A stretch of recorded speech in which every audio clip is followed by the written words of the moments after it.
What is up, ladies and gentlemen? I am so excited you are here. We're gonna learn together. This is the Tarver Academy Summer Professional Development. We're gonna learn. Learning's happening. It's going down today. We're about to get started. My name is Tyler. I run Tarver Academy. It's an online resource for teachers and students and educators, and it's a great community where people just get involved and learn and get better. And I throw resources to you guys, throw ideas around. It's just a lot of fun. Just a whole lot of fun, Tarver Academy. So if you need anything, I'm here. TarverAcademy.com has a ton of resources and things that you can go to check out. A little bit about me, just so you know, you don't think I'm just like, hey, here's a random YouTuber talking about, videos or whatever. My name's Tyler. I started out teaching high school math, and then I moved into a tech director / facilitator role. Then I was a principal of a school, 6th through 12th grade. 6th through 12th grade. Fun ages. That's good stuff, okay? Good stuff. Never any drama, 6th through 12th grade. No drama. And our school had waivers from the state, so we did a lot of online, we did a lot of blended, we did a lot of in-person learning, all the above. So we get to learn a lot, make some mistakes, do some stuff right, and try to learn from everything we did. Then after that, I went to central office, and I was director of curriculum instruction, and now I'm the dean of NLC College. And I'm so excited to be here, learning and growing with you guys. I'm also giving a little bit of time for people to jump in, get started, and we're about to go through some of the housekeeping stuff. We're gonna do a little check-in right now at the beginning, and then at the end of this video, at the end of this training, we're going to have a chance for you to get a certificate showing that you actually showed up and you did the learning, okay? I think that this training and the other trainings that you are gonna get the chance to be a part of this summer are gonna help you grow as an educator. And if you grow as an educator, all it does is help the students and the community that you live in. And so let's try our best to learn something, take something away from this that we can put in our repertoire and get better with. Okay, so the first thing I need you guys to do is I need us to check in, okay? And this check-in, what it does is it timestamps when you are here so that you might not need this later, but if your administrator or whoever comes back and they're like, how do I know you didn't just click to the end?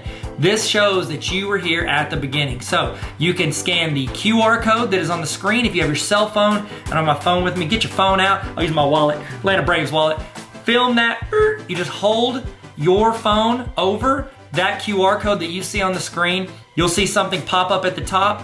Click that and it'll take you to where you can fill out that you were here. It's very short, very quick. I'm gonna give you a little bit of time to do that right now. Go ahead, scan the QR code, go to the website, check in, and when you do that, you will get an email. If you do not get an email immediately, this happened, I told you, I was a tech director for a long time, okay?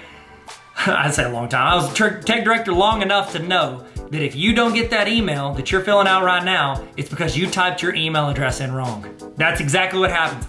19 times out of 19 and a half times, that's what happens. So go ahead and go to that. Remember, at the end of this session, there's gonna be another QR code that you're gonna scan that is going to give you the certification saying that you actually did the training.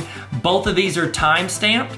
So if your administrator or whoever's in charge of PD for your district wants to see that and be like, how do I know you did this? You've got your check-in email that is time-stamped by me, not by you. It's into a PDF or it's into that email. And then you will also have the timestamp on your certificate showing that you did this. Okay, so hopefully everybody is getting that done. Okay, giving you a little bit of time. If you have any trouble, just keep trying because I think it's pretty important to get that logged in.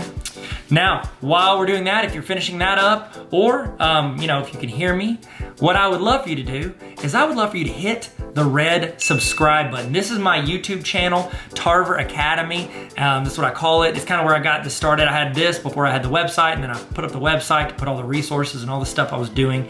But if you would hit the red subscribe button right now, that would be huge. That would be just super cool of you. And that way, you can hopefully see some of the other trainings that I'm doing, see some videos I do throughout the year to help teachers, to help students, to have fun and learn together. So hit that red subscribe button. Did you do it? Did you?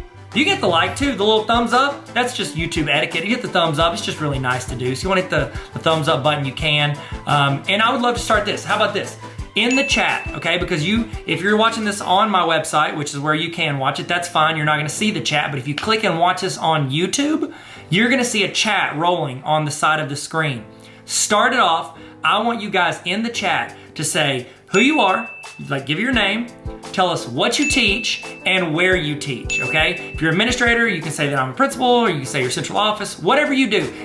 I've got some people that have signed up for this that are aspiring educators. So this is great to say, I wanna be an educator, I wanna be an English teacher for high school, throw that in there. If you wanna be a kindergarten teacher, toss that in there, say you're in school. It's a great way to network, because I think there is an amazing community of educators here wanting to learn and grow together. And I think that it's great if we look out for each other. So throw in the chat, I want you to say your name, what you teach, and where you teach. Throw that in the chat.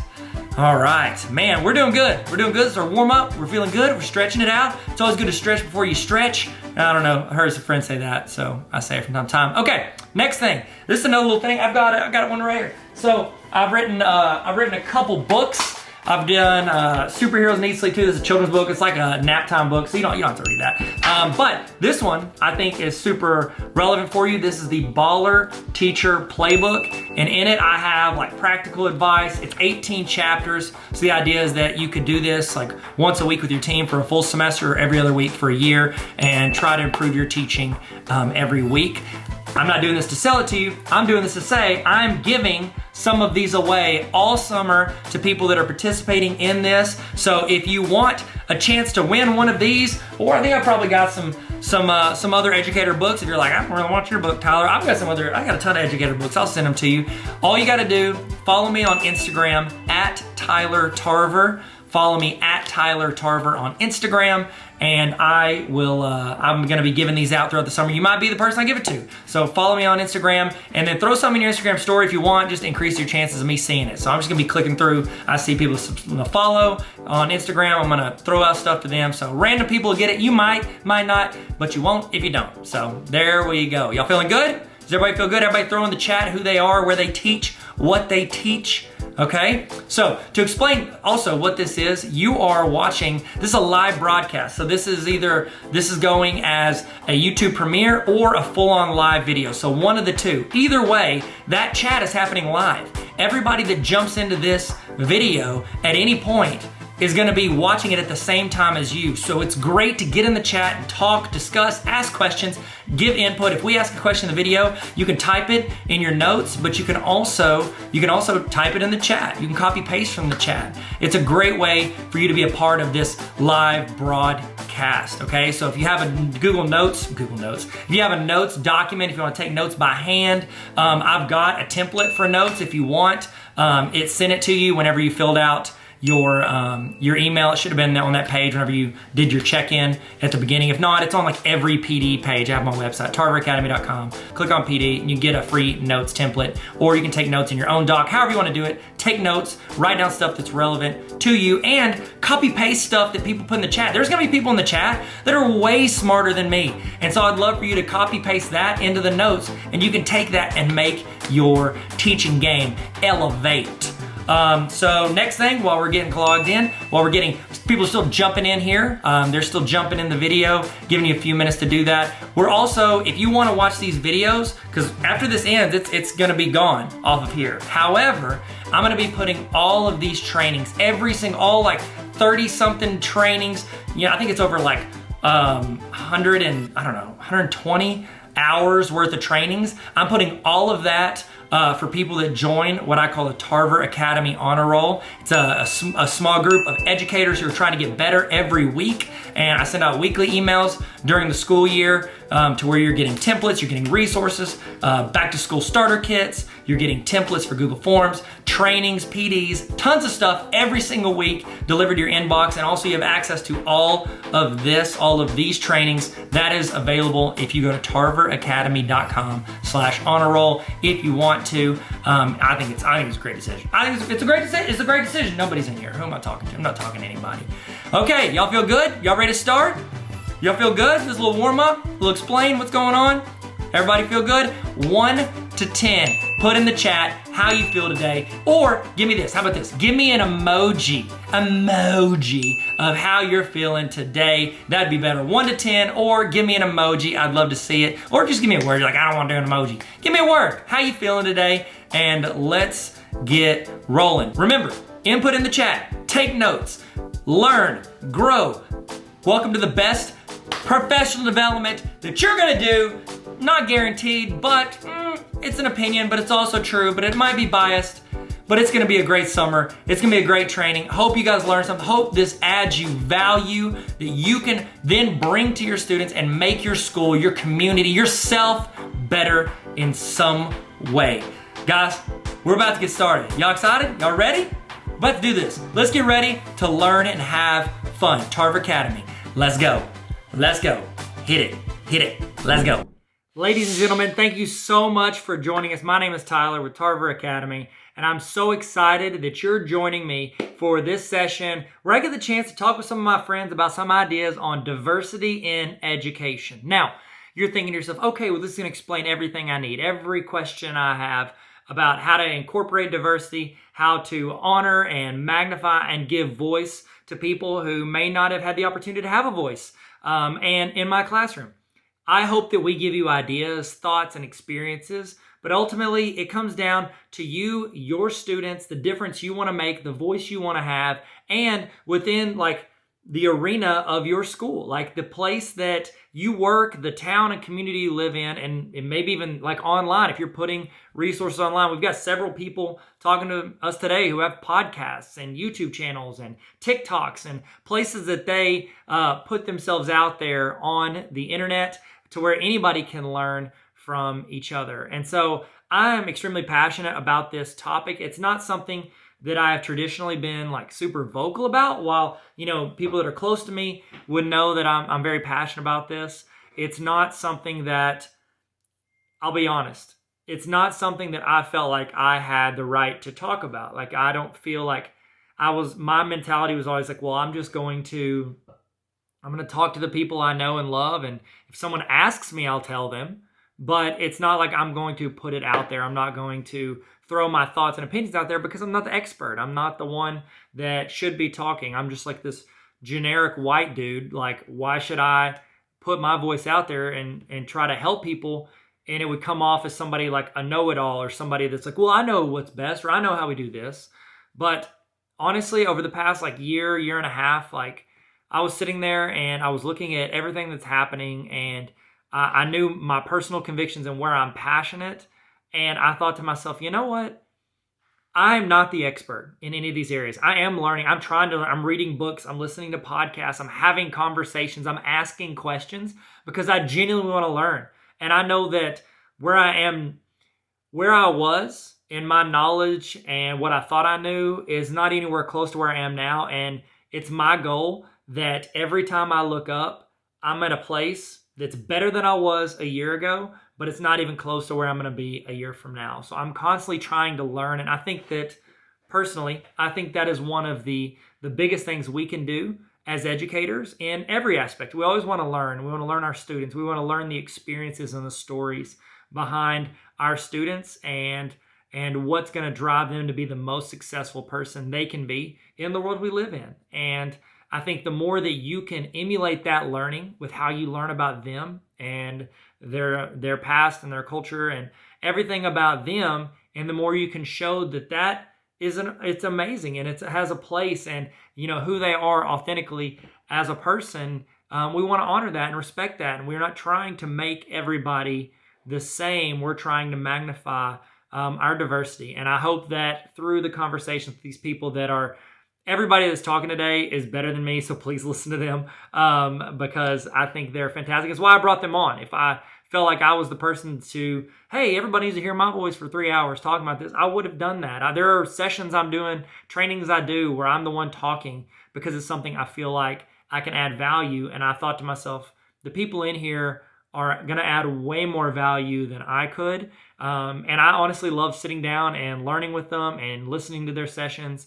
And it was super helpful for me, and I hope that it is helpful for you. So if you would get a notepad out, this is a very small notepad, get a notebook out, and if you have the PD document that we have, the PD template, you can use that as well.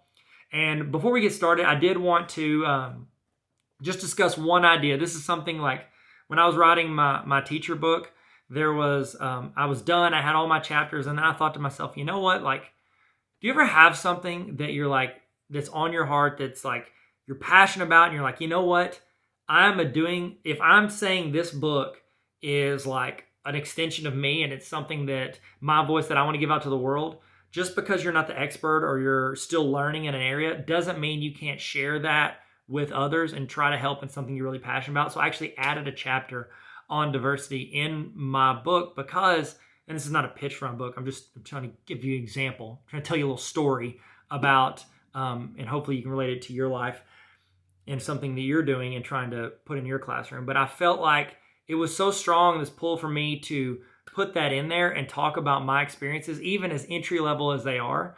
And this is one thing that I put in there in a way that I was able to hopefully add value to my readers in this and in their classroom, was I talked about a research study that I went over. I'm working on my dissertation. It's on how to engage learners with online educational videos. And in the process of working on that, I'm having to go through and look at, dozens of research studies related to video. And there was a study that I looked at, and it talked about these educators who gave videos to their students. And the study was not on like how engaging were the videos. It was on if that instructor let those students watch that video who was teaching a lesson. It didn't have to be about, the lesson doesn't have to be about diversity. It could be about whatever, math, English, history, whatever it is. They're teaching that lesson, and that person on video looks different than the kids watching that video, the students watching that video.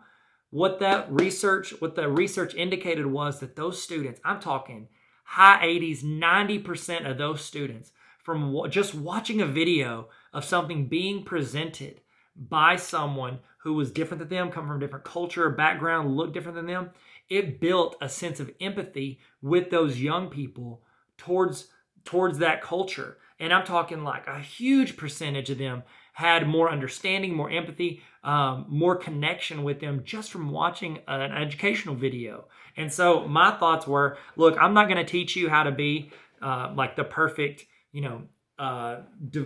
educator on diversity. I'm not the person to train people on that. But I want to give you one thing you can start doing in your classroom that might help move the needle just a little bit. When I'm teaching my class, when I was teaching math, I can't change what I look like so that other students can learn from someone that doesn't look like them. Or from some students in my class, they can learn from someone who looks just like them. I can't change what I look like. However, just by showing a video, those students that might be in the minority in my class see someone who is teaching and emulating someone from that field that they're watching and learning from. There's a small part inside of them. It's like they might know they can do it because they've had practice or they've done well on the test, but they're also seeing someone teach that who they can see themselves in that position. It matters. My friend at Lessons with Lewis, Miss Lewis Deshay, she is going to talk to you later, and I didn't title her session on there, but I showed it in the Baller Teacher Conference as well when I was interviewing her about TikTok. And she called it windows and mirrors. And I love that is that analogy? I'm not good at English. I'm sorry.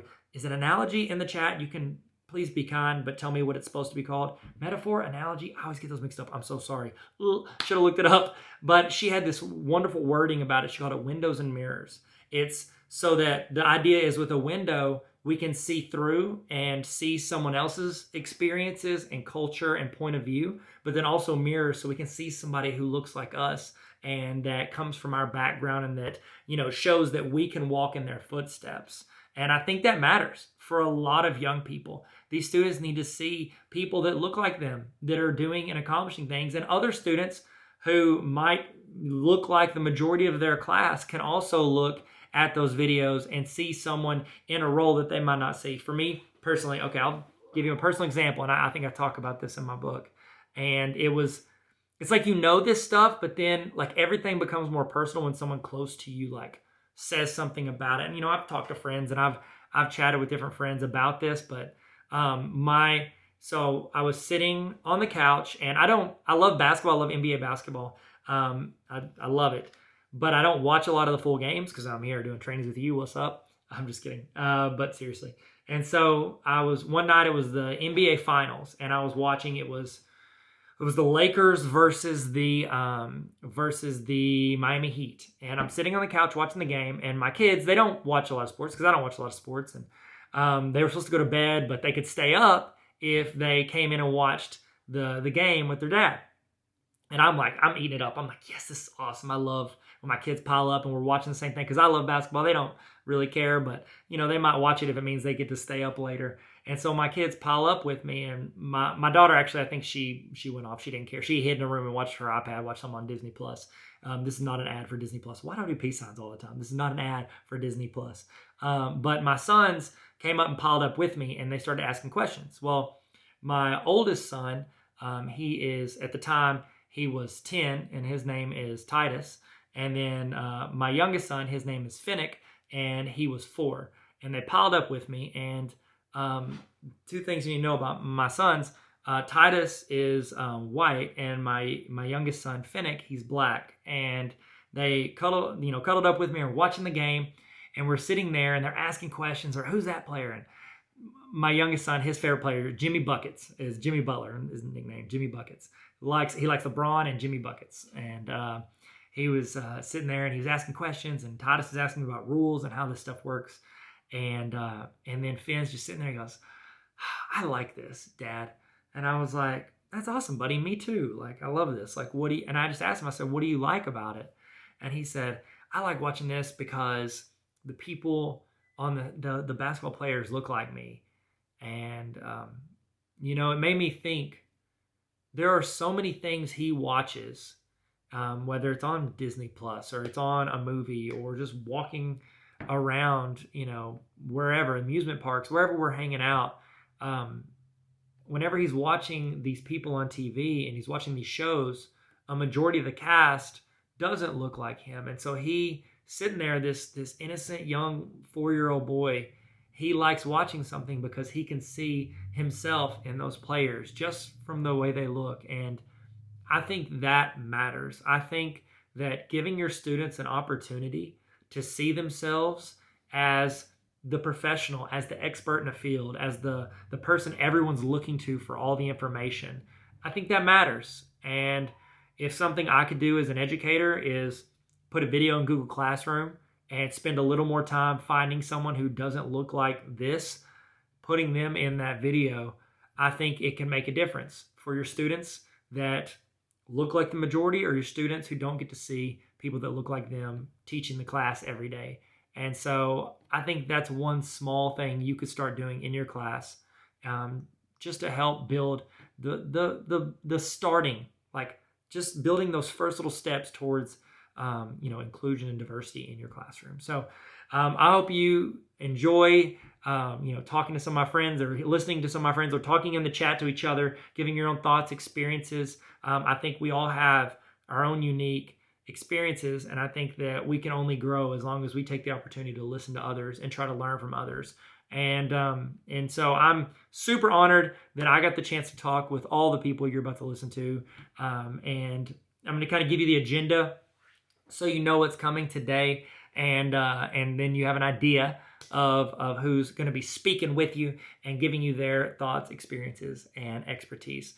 First off is an interview I got the chance to do with my friend Aaron Whitfield. Aaron lives in Columbus, Ohio, and he's an incredible dude. He's got a podcast. He's a speaker. He works with different organizations, schools. He works in a library, and he gets the chance to work with a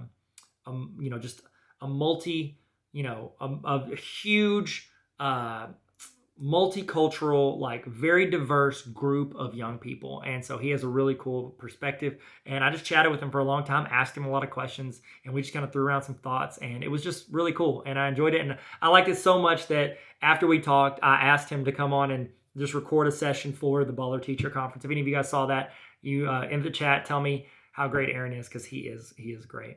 And so he chatted with us there. And then also, this is kind of what our first time we ever talked was on this. And I look forward to hanging out and talking with him a lot more in the future. So it's Aaron. That's coming up. But after that, we've got a few more sessions. And the next one, I believe, is Chevalier Brown.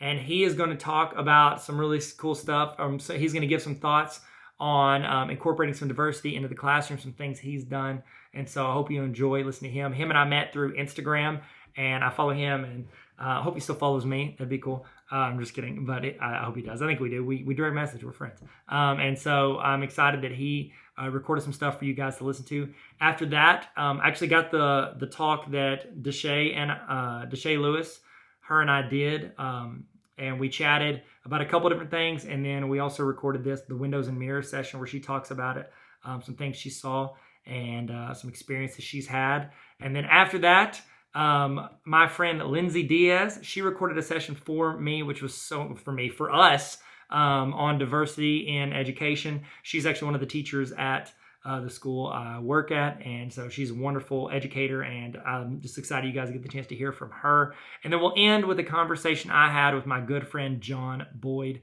and that dude, he can do pretty much anything he wants. And so I'm excited that you guys get the chance to hear him and his diverse background and career and experiences. And so it's just really cool hearing his thoughts on all of the stuff we're talking about, plus giving some new perspectives on some things that you won't hear about till John gets up there. So I'm really excited. I'm so thankful that you guys are joining us. And we're going to kick it off with Aaron and I talking. And this is Diversity in Education. I hope you enjoy it. I hope you get something out of it. I hope you take some notes, make some changes in your classroom to make a huge impact on your students. Thank you so much. And here we go. Hey, everybody. So I have the honor of talking to somebody that I greatly respect. We have a mutual friend, our friend Neil, who connected us via group text. And Neil was just like, hey, you guys should hang out and talk. And I told Aaron a little bit about some of the stuff that I want to do this summer and ways that we could help you. And I just think he has a really cool perspective. And I've been listening to his podcast for a while now, ever since I was introduced to him.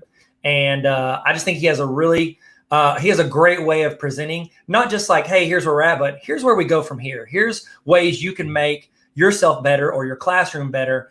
And he's just an encouraging dude. And so take notes, get out whatever. If you got paper, if you're using a Google Doc, whatever you're doing, you're not going to want to not take notes on this. And I mean business when I use a double negative. So Aaron, I would love for you to say hello and then just kind of give us a little bit about yourself. Picture this as your Wikipedia page or whatever you want. Just tell us a little bit about yourself, what you do. Go for it. Yeah. My name is Aaron Whitfield. I am the host and creator of the Semi-Social Life of a Black Introvert podcast, which you can catch on Apple Podcast, Spotify, anywhere that you can find a podcast. I'm going to be on it. I'm also a longtime youth development specialist. I've spent the past 15 years working with youth of various cultures. Currently, I'm working at the Columbus Metropolitan Library System as a homework help center specialist, in which I serve kids from over 25 different nations around the world each day with homework help and really just life help. And so I'm passionate about serving, investing, positive impact in the youth that we have today. And that's my life. That's my love. Well, I think that a lot, and everybody that's watching this, they're probably in the same boat in a different, we just maybe see them earlier in the day before they come and hang out with you. Is that when most of it happens, is after school, they'll come over and hang out and you do youth development stuff? Yeah, absolutely. Any between 3:30 and generally 7 o'clock. I mean, my job is wonderful. I talk a lot about the diversity and working in a library in a area of Columbus, Northland area of Columbus, which is one of the youngest areas of Columbus, but it also has one of the most diverse backgrounds. I mean, we see kids from East to West Africa, from Asia, from South America, so many different languages, so many different religious backgrounds. And these kids come each day after school, not just 1 or 2 times a week. They come 4 to 5 days each week, and some of them for a period of 8 to 10 years.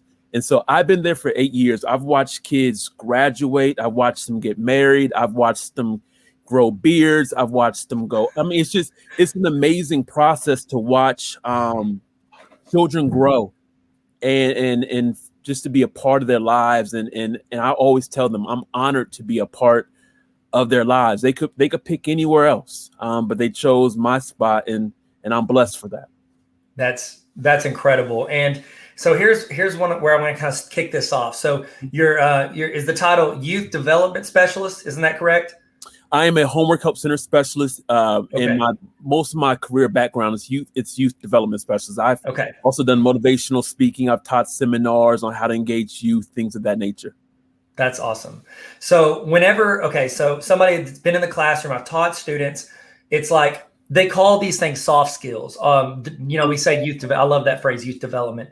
When we talk about that, a lot of teachers, they initially think like, oh, I'm developing them with math or English or history or art, whatever my subject is. And then we become very subject heavy whenever we're pushing like developing that child. But then, in the classroom, and this from being around students, you can have like, okay, this is my main goal, but the whole time there's all these side roads that happen, all these other ways you can help train, develop, improve young people. And that's like the part that I always love the most. I called it the culture part. That's a good way to like wrap it up. But you're trying to do like, you're trying to develop these young people into future adults, which, you and I probably I don't, even as a math teacher, a person who used to teach math, I don't use quadratic formula very often.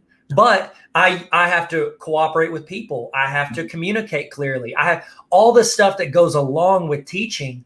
I have to do that all the time. And so when I talk about developing students in the curriculum, I'm always like, what else can we layer in there to develop them further? What has been something that you've seen with the students you see to help them develop? Like, what areas are you like, this is a big need for young people, and I focus on that area? I know you do a lot more, but what's some stuff you're like, if my students can, or my students that come in here, if they can walk out with something, this is what I wanted to be better at? Oh, two things, belief and legacy. I work with a whole bunch of whiz kids. These are kids who are incredible, incredibly smart, incredibly gifted. And they do extremely well academically, and yet they don't believe in themselves. And so where they may be getting high marks academically, they don't have they don't have a high self-esteem. And so when they meet me, my goal is to positively impact their life, to get them to a point in which they believe not only in themselves, but believe in the positive impact that they can create in this world. And that's where the legacy part comes into it. With these students that I teach, the principles of, it could be you being a math teacher, teaching them the principles of math, applying those principles to life, and getting them to see the correlation of how you can solve problems in math, how it also allows you to solve problems in life.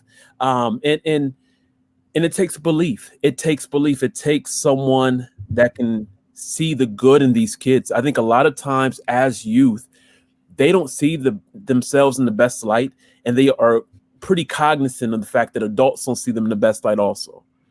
So how can I be that light? How can I be that person that sees the best in them? I try to be that person.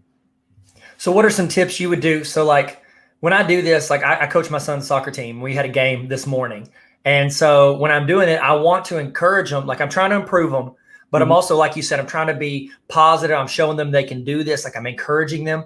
What are some tips for teachers to not just, because, sometimes I have a bad habit of this. I'll say, great job. And then somebody will be like, no, it wasn't. Like, it wasn't a good, like it's too much. I push on it. What are some advice for teachers in how to encourage young people to where it's, obviously sincere, but I don't think anything you would ever say is not sincere. You're a very sincere dude. And what is some things that may come naturally for you in positively and sincerely motivating students that other people that might not be wired that way, they can do? Is there any tricks or tips you have? If like, what are your thoughts? I try to go back to when I was their age, and what did I need at that age? When when I was a teenager, I was not completely put together. I'm an adult. I'm 36 now. I still have issues. I still have problems. Me too.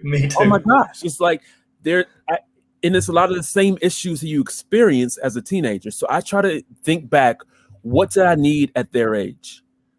Did I need someone beating me down with perfection, or did I need someone that can help me see purpose? And so I boil a lot of things down in between purpose and perfection. The kids that are in my care, and I call them my kids, even though a lot of them are grown now, they are chasing perfection. And society teaches you that you have to be perfect, that you can't drop the ball, that you have to walk this fine line. And I'm talking to them a lot about purpose. What are you doing here on earth? What's your purpose? What's in your heart? What is in your mind? What is it that you love to do? What is it that you hate to see? And so if I can get down and break down the purpose versus perfection model, that creates that relationship of trust, of intimacy, of and really it's a parenting, mentoring, familial type of relationship that a lot of kids need. They just need someone, especially at that age, at that teenage, during those teenage years, to help get them through those rough times. And so chase purpose. That's what one of my tips and tricks of what I say to them each day. Man, I love that, the perfection versus purpose. Put that on a t-shirt. That's solid. Like, if you already tips, you got t-shirts made with that already? No, I should because they don't know. A lot of the kids I work with, Tyler, they are first generation Americans, first generation born here. So the stakes are high for them, and they are what I call legacy kids, in which their parents are coming to America for them to create a new legacy. And so they understand the pressure each and every day. They wake up and it's like pressure of having to go to college and do extremely well and creating a legacy.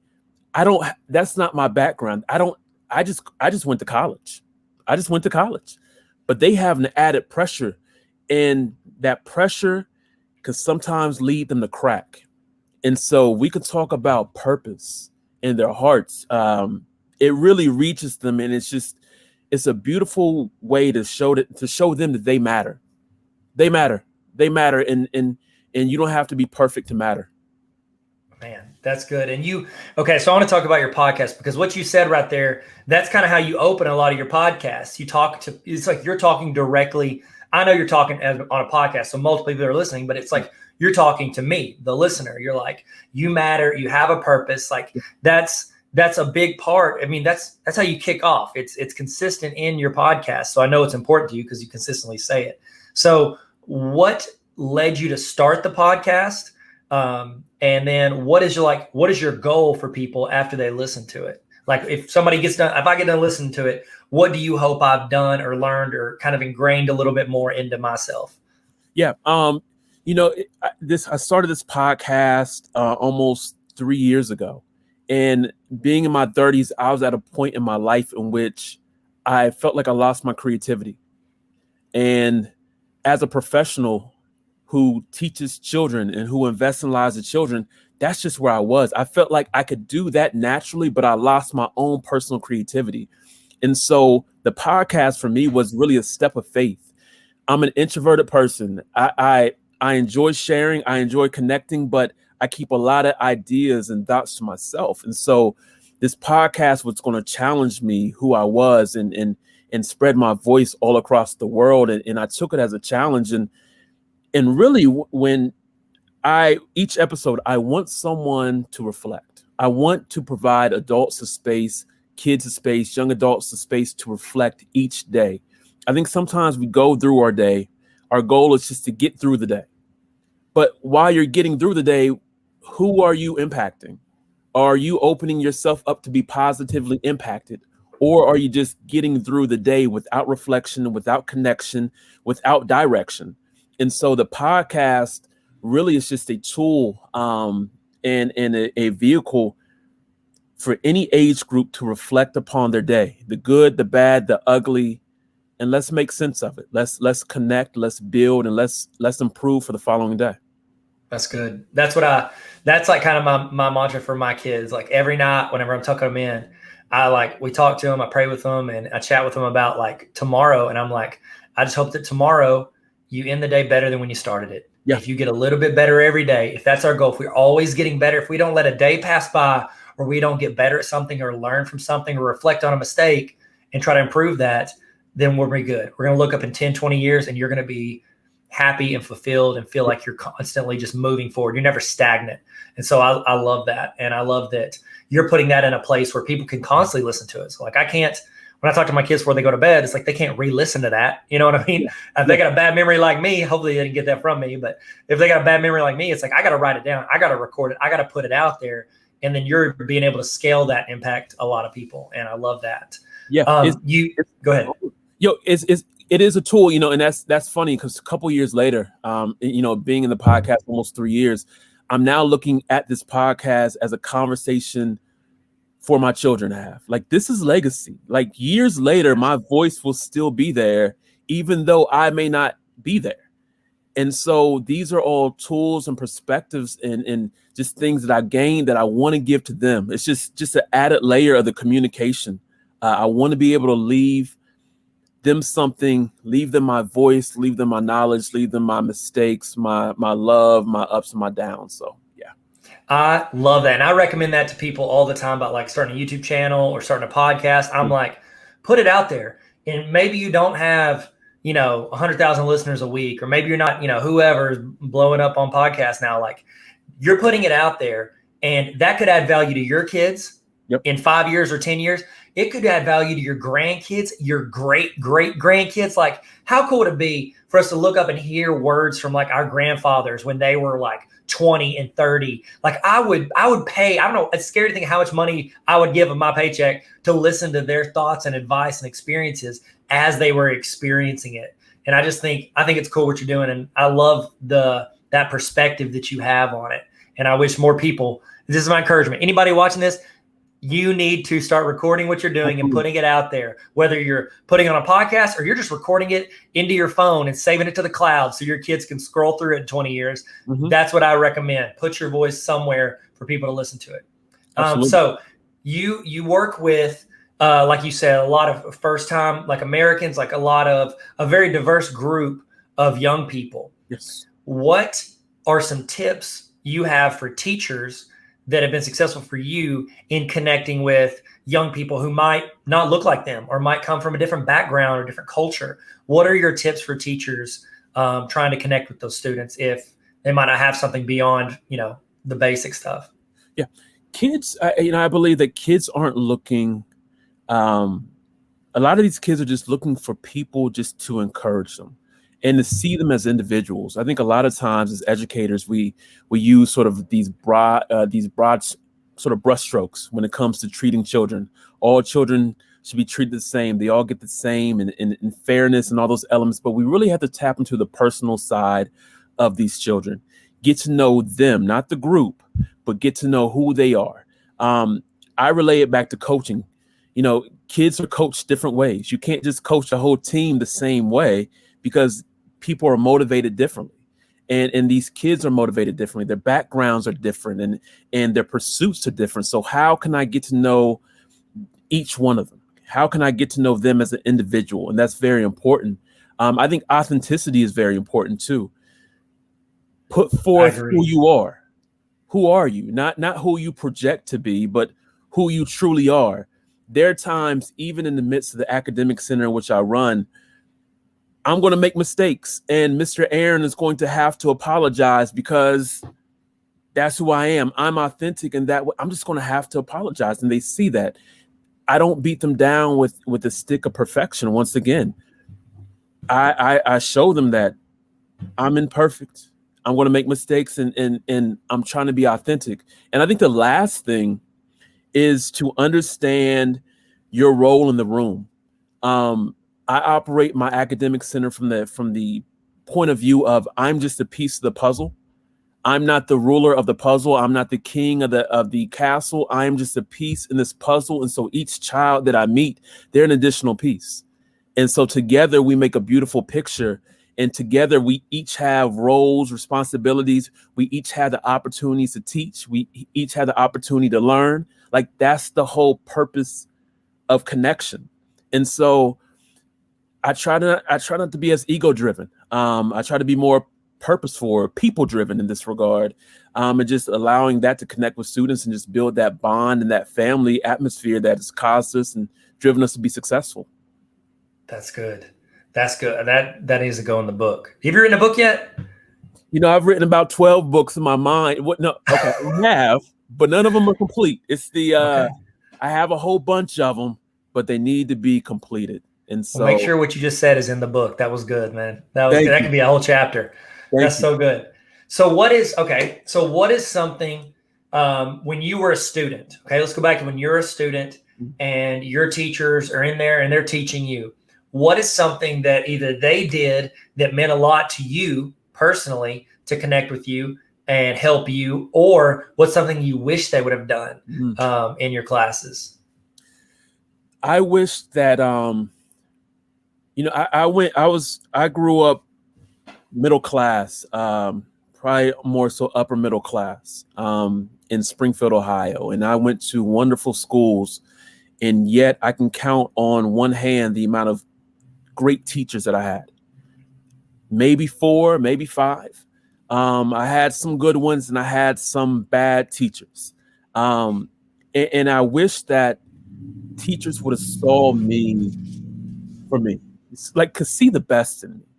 In those years of middle school and high school, I think there's an element in which you're growing in your physical, you're growing in your mind, your brain is expanding, you know, in the second wave of your brain just growing and life is changing for you.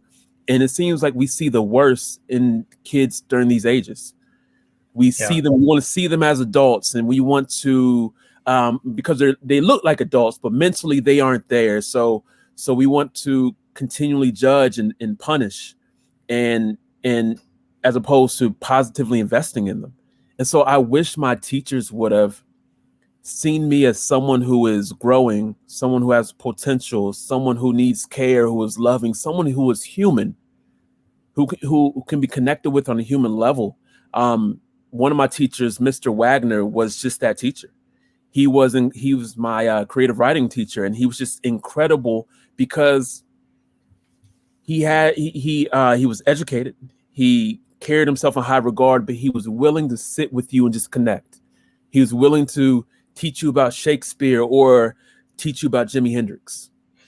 You know, and they were both of importance. He found value in both.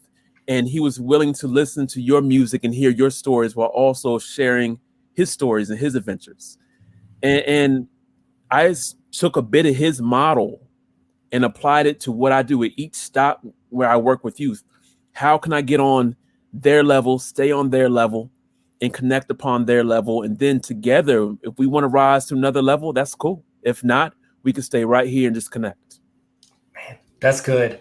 And that's the thing too. It's like you mentioned words like authenticity and connect. And like, that's the thing. You don't have to pretend to be something you're not. Like I'm not going to go in and pretend, you know, I'm this kind of person to this kid because I know they're that kind of person. Like, I'm not going to pretend. I'm going to be who I am and you be who you are. And we can still connect. Like, we can still, you know, show that we care about each other and that I can show that I want you to get better in the ways that you want to get better. Obviously, with my class, I want you to do better, but also in other areas you want to grow. And that's my job as a teacher, is to assist you and help you in that. And so I love how you say that. It's not like find out what they like and then, you know, be that kind of person. No, it's like be authentic to who you are and show that you care about them. Like I have seen teachers, like, we always want to assume like, oh, a new teacher, they're 22, 23 years old. They're the cool teacher. They're like sitting on the desk, like, what's the happens, kids? Yeah. Whatever. I don't know, whatever young teachers say.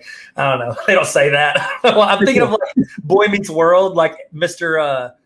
Turner, I think his name was. Yeah, like, with the motorcycle. Yeah. Yeah. And he had the motorcycle accident. You never saw him again. Sorry, that's Boy Meets World tangent. Love that show.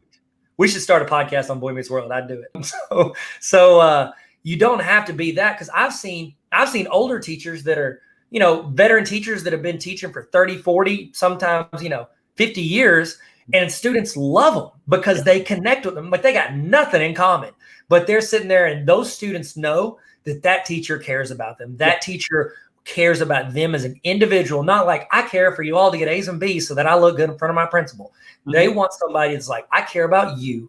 where you are now and where you're going to be at the end of this year. And so I love that. And it falls in line exactly like the mentality I always want teachers to have. You said something earlier when you were talking. You talked about you had a handful of great teachers and you had a lot of bad teachers. Let's do this. What are some features of a bad teacher? Like, what are some things that bad teachers, when you think that in your head, don't tell me now, you don't have to list off names, but what are some characteristics they had so that other teachers can stay away from that? What are some things that they can stay away from? And then what are some characteristics of great teachers? When I look back at my, at teachers who may not have had the tools to provide me with tools to be successful academically and really just as a person, I think of teachers that lack communication, not communicating expectations or failing to communicate ways in which we're growing as a classroom, growing as a student. It was more, and especially within the personalities of just being very authoritarian. I messed up the whole word, but like I can't ever do it. I can't do it. I can't spell it. Too many vowels. Having that authoritative personality. There we go.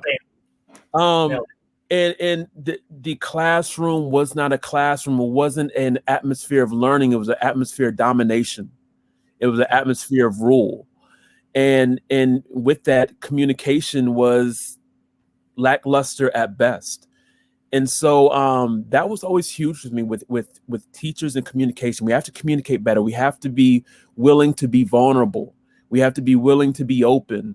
We have to be willing to say the thing that causes someone's life to change. We have to be willing to receive those words back. And so that takes, and that shows in my mind is less about position and more about purpose. It's less about position and more about purpose. And I think another element of, the teachers that in some ways failed me as a student, racial bias. I went to schools that were predominantly white and middle class white. And moving into Springfield, Ohio at that time in the 90s was tough. And I say in the 90s, it's not the 1960s, not the 1950s, but to be honest with you, Tyler, I mean, the Ku Klux Klan rallied in my town twice a year. And this is in the 90s. And so there was a heavy racial sentiment. And so I will hope that teachers would be more accepting of being of inclusion, of diversity, of equity, because for me, that was just such a negative element of being one of the few Black kids in class or having that stigma placed upon me. Now, when it comes to great teachers, what are some elements that I find in great teachers? Honesty, willing to communicate, being open, understanding that learning happens outside of a book. Learning is so multifaceted, teaching children in ways that relate to the children, not just teaching them through the vehicle in which you're used to teaching, finding new ways to teach, expanding the avenues of teaching, the resources, tapping into different resources, and like making teaching fun. I think, the element, the aspect of teaching is a profession, but it's also a purpose. And you have to find purpose in your profession. And can you make teaching fun again? Even as an adult, you're still creative enough as a teacher. You're still creative enough. Do you believe that you're creative enough to create something that's so beautiful that it's going to spark interest in your classroom, that's going to change someone's life, that's going to give them a new perspective on education? Adults need that element of hope too. We lose it. We lose the reflection of being creative, of being fun. It's okay to be fun and be an adult. It's okay to laugh. It's okay to smile. You can do all these things as a teacher, and the impact will be so positive and life-changing. Man, that's good. That's the next chapter in your book. That was really good. That's chapter 4. Yeah, chapter 4. Right after Boy Meets World. Yeah, after our Boy Meets World chapter. We got to include that. You got to. Mr. Feeney, he could be a chapter. So you mentioned some stuff in there with regards to like Rachel, people are very biased against racial bias. I would hope there's, things get better over time. There's spots where things dip. I like to think that most teachers, most people watching this, they're trying to make things better. And especially in that realm, you know what I mean? Like, it's over the past year, it's like there are certain teachers that push that forward. And then over the past year, with everything that's happened, with all the movements that have happened and everything, it's like people realized the issue is there. Because it's like, I relate this to when I was in school. Like, when I was in school, I was in class with the same group of kids because we were in that one, not AP, but I was like, my grades were decent. So I was only in classes with students who did well and tried and wanted good grades. And then when I started teaching, started out teaching remedial math. And I was around students that did not care. Like, they did not, for the most part, they did not care about their grades. They were just like, I just want to pass. And I'm like, a D, like, that would be awful. But they're just like, oh, can I get a D? Cool. I'm going to move on. So I don't have to be in here again. It's like, I didn't realize, I knew the world exists, but I wasn't in it. And now it's like, if I'm not, like, I'm just living my life trying to do what's right. And like, with regards to race and make sure everybody's fair, I think it's good. And then it's like, this past year, we've been able to look back, and it's like we're reevaluating the landscape and going, no, it's not getting better everywhere. And not everybody thinks the same way I think. Like, I've been in a bubble of people that think one way and think things are getting better, and they have a mentality, but there's other bubbles.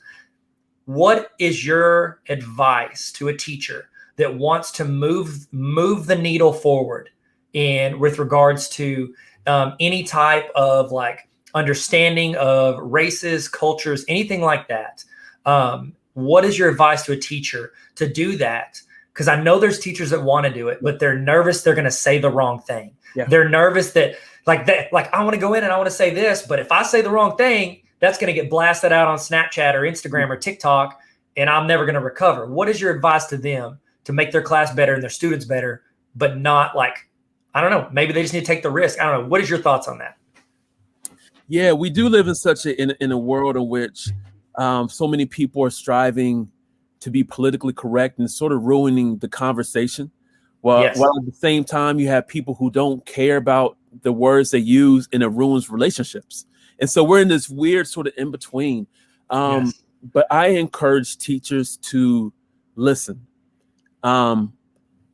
Listen to the conversations and then be a part of the conversation. There's a whole element of whole aspect of being a person of color. As a person of color, as a Black man in America, my story isn't heard. Most people don't know what this feels like, and they don't even know the story. And if they hear the story, it has to come through generally one of my white colleagues in order for the story to be accepted and heard. And then perhaps maybe I'll get, maybe my story would be considered. America, and I think America and teachers and a lot of people just need to hear the stories. Every time I talk about, race and implicit bias, it hurts because I've lived it. I've lived in towns which I was called the N-word between 4 and 20 times a year, growing up in the 90s and early 2000s, and cross burnings and KK, and this isn't 1950s or 60s. This is 94, 95, 96. And those stories aren't heard. The stories of pain, I think, of triumph too, of pain and triumph. And so just be willing to hear a story and then be a part of the conversation. I think that people of color, and let me speak for myself. I'm always willing to have the conversation. I don't love having the conversation, but I want to be a part of leading the conversation. But there has to be some action from those who don't know, who can say, I don't know about this. There has to be some action to be willing to learn. It's not necessarily my job to teach. It's my job to be a part of this human connection, but you have to go after the information on your own, much like we expect out of our students. I could teach you only but so far. once I give you the book and give you the principles and give you the encouragement, you have a job to do also. And so I hope that teachers would take this time to listen, take this time to learn, and take this time to, after you listen, learn, hop in a conversation that may challenge your viewpoints, challenge where you've been, challenge even where you think you're headed.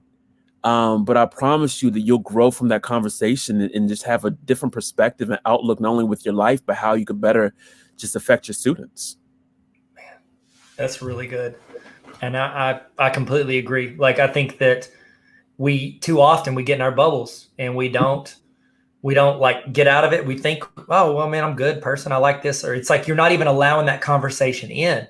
And at the end, I do want you to throw out some ideas, some places people can go, books, podcasts, all that. Obviously your podcast, but we're not at the end yet, but I do want to throw that at the end. So don't, like, if you're in the chat and you know of some stuff that's helped you in this area, please throw that stuff in the chat at any point.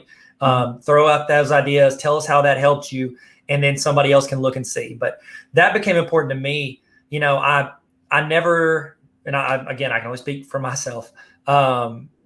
It became important for me when all that happened, because I was like, well, I don't feel that way. I don't have any of that. Like, I've got what's built into me by culture, obviously, which I think I heard somebody say one time on a podcast. It's like, the thing you think initially is how culture trained you. The thing you think second is how you really are. It's like, if something jumps in your head, like, oh, I thought that, then, nope, that's not right. This, that's how your brain. It's like, people don't realize outside of what has been kind of filtered into their life, just naturally growing up. And if you don't allow other voices in your life, you think your voice is the only voice that's right. You build this narrative in your head that speaks for everybody else. And it's just, I think that's fantastic. I'm giving a roundabout way of agreeing with you. I don't know why I'm still talking, but I completely agree. And I think that there's so many teachers that want to do more, but don't know where to start. And I think your advice of listen, start the conversation. I got a question for you. If I'm a teacher and I'm in my class, and let's say my class is predominantly white kids, and I got a couple kids of color, and I wanted to have a conversation about that. Is that going to make, obviously, if I could tell you what I would do and you tell me if I'm wrong, it's not gonna hurt my feelings. Okay. This is what I would do. I would probably talk to one or two of those students, students of color, talk to them outside of class, or it's just us, and be like, hey, would you feel comfortable with us having this conversation in class? If so, how would you like for that to roll out? Would you want to be a voice in it? Would you want to tell me what you want, and then I'd be the voice, and that would lead you in? Because as a teacher, you have an automatic authority in that classroom. That's how classrooms are set up. And so if you come in from a position of authority of like, here's a perspective I want to discuss, and then you create that talk, do you think that's helpful? Do you think that's not helpful? Like, what are your thoughts on that and how it should roll out? I think it depends on the student and, student age, parents. Mm-hmm. It's so many different factors. It's so layered. Agreed. It's so layered because, even I may even want to get some parental buy-in, maybe some reach out to some community organizations to also see sort of how to guide, maybe have a panel discussion, especially that age group, because, a lot of kids don't know how to voice that. Yeah. I work with a lot of high school kids who go through it each and every day, and they go through it and it becomes normalized, and they don't know it's not normal until we speak about it. Yeah. And so they're like, oh, you mean I'm not supposed to be followed when I come into a place? And that's almost, you have to crush that normalization of that behavior.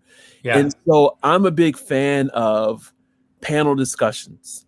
Let's get a diverse panel of people. That way you don't have to feel led to speak if you're a student, because sometimes it could be painful. Sometimes you could be the outcast. Yeah. Have a panel discussion, and then bring some, have questions, and then open the room up for that safety of expression. Yeah. Oh, that's a good phrase. Safety of expression. Yeah. I like that. And that's the thing too, too often I find whenever like people, and I live in Arkansas. And so there's parts of Arkansas where there's people that like, they want to find one voice that they like or says what they want, and they're like, well, that speaks for that entire group of people. Mhm. It's like, well, no, you're the same race as me. You don't speak for me. You know what I mean? It's like, why does one person speak for an entire race when you don't even speak for me? You live down the road, you know? And so I don't know I think it's easy for us to find a lane that feels comfortable for us to represent whatever. And I think that applies to any person. Like, you want to be able to comprehend and put people in boxes. Whereas I feel like you're right. It needs to be, it's like a panel, because even a panel of a diverse group of people, they could all have different opinions on stuff. Yeah. You know what I mean? Like, I tell people whenever they're like, oh, I don't agree with this or this person. And I go, there's not one human on the earth I agree with 100% of. I love my wife. I don't agree with everything she says. Like, she don't agree with everything I say a lot more than I don't agree with her. And then I'm just kidding. But then, like, even myself, there's stuff I say that I look back and I watch a video or I read it a year later. I'm like, wow, I don't agree with that dude. And it was me that said it. And so it's like, I think the fact that we know that it's not like a true false test. This is an essay. And the answers always kind of change as we grow and we learn and develop, and context. And you said it best. There are layers to everything. And so I don't know. Is there any other like thoughts you would have as far as like a teacher that wanted to do this? Does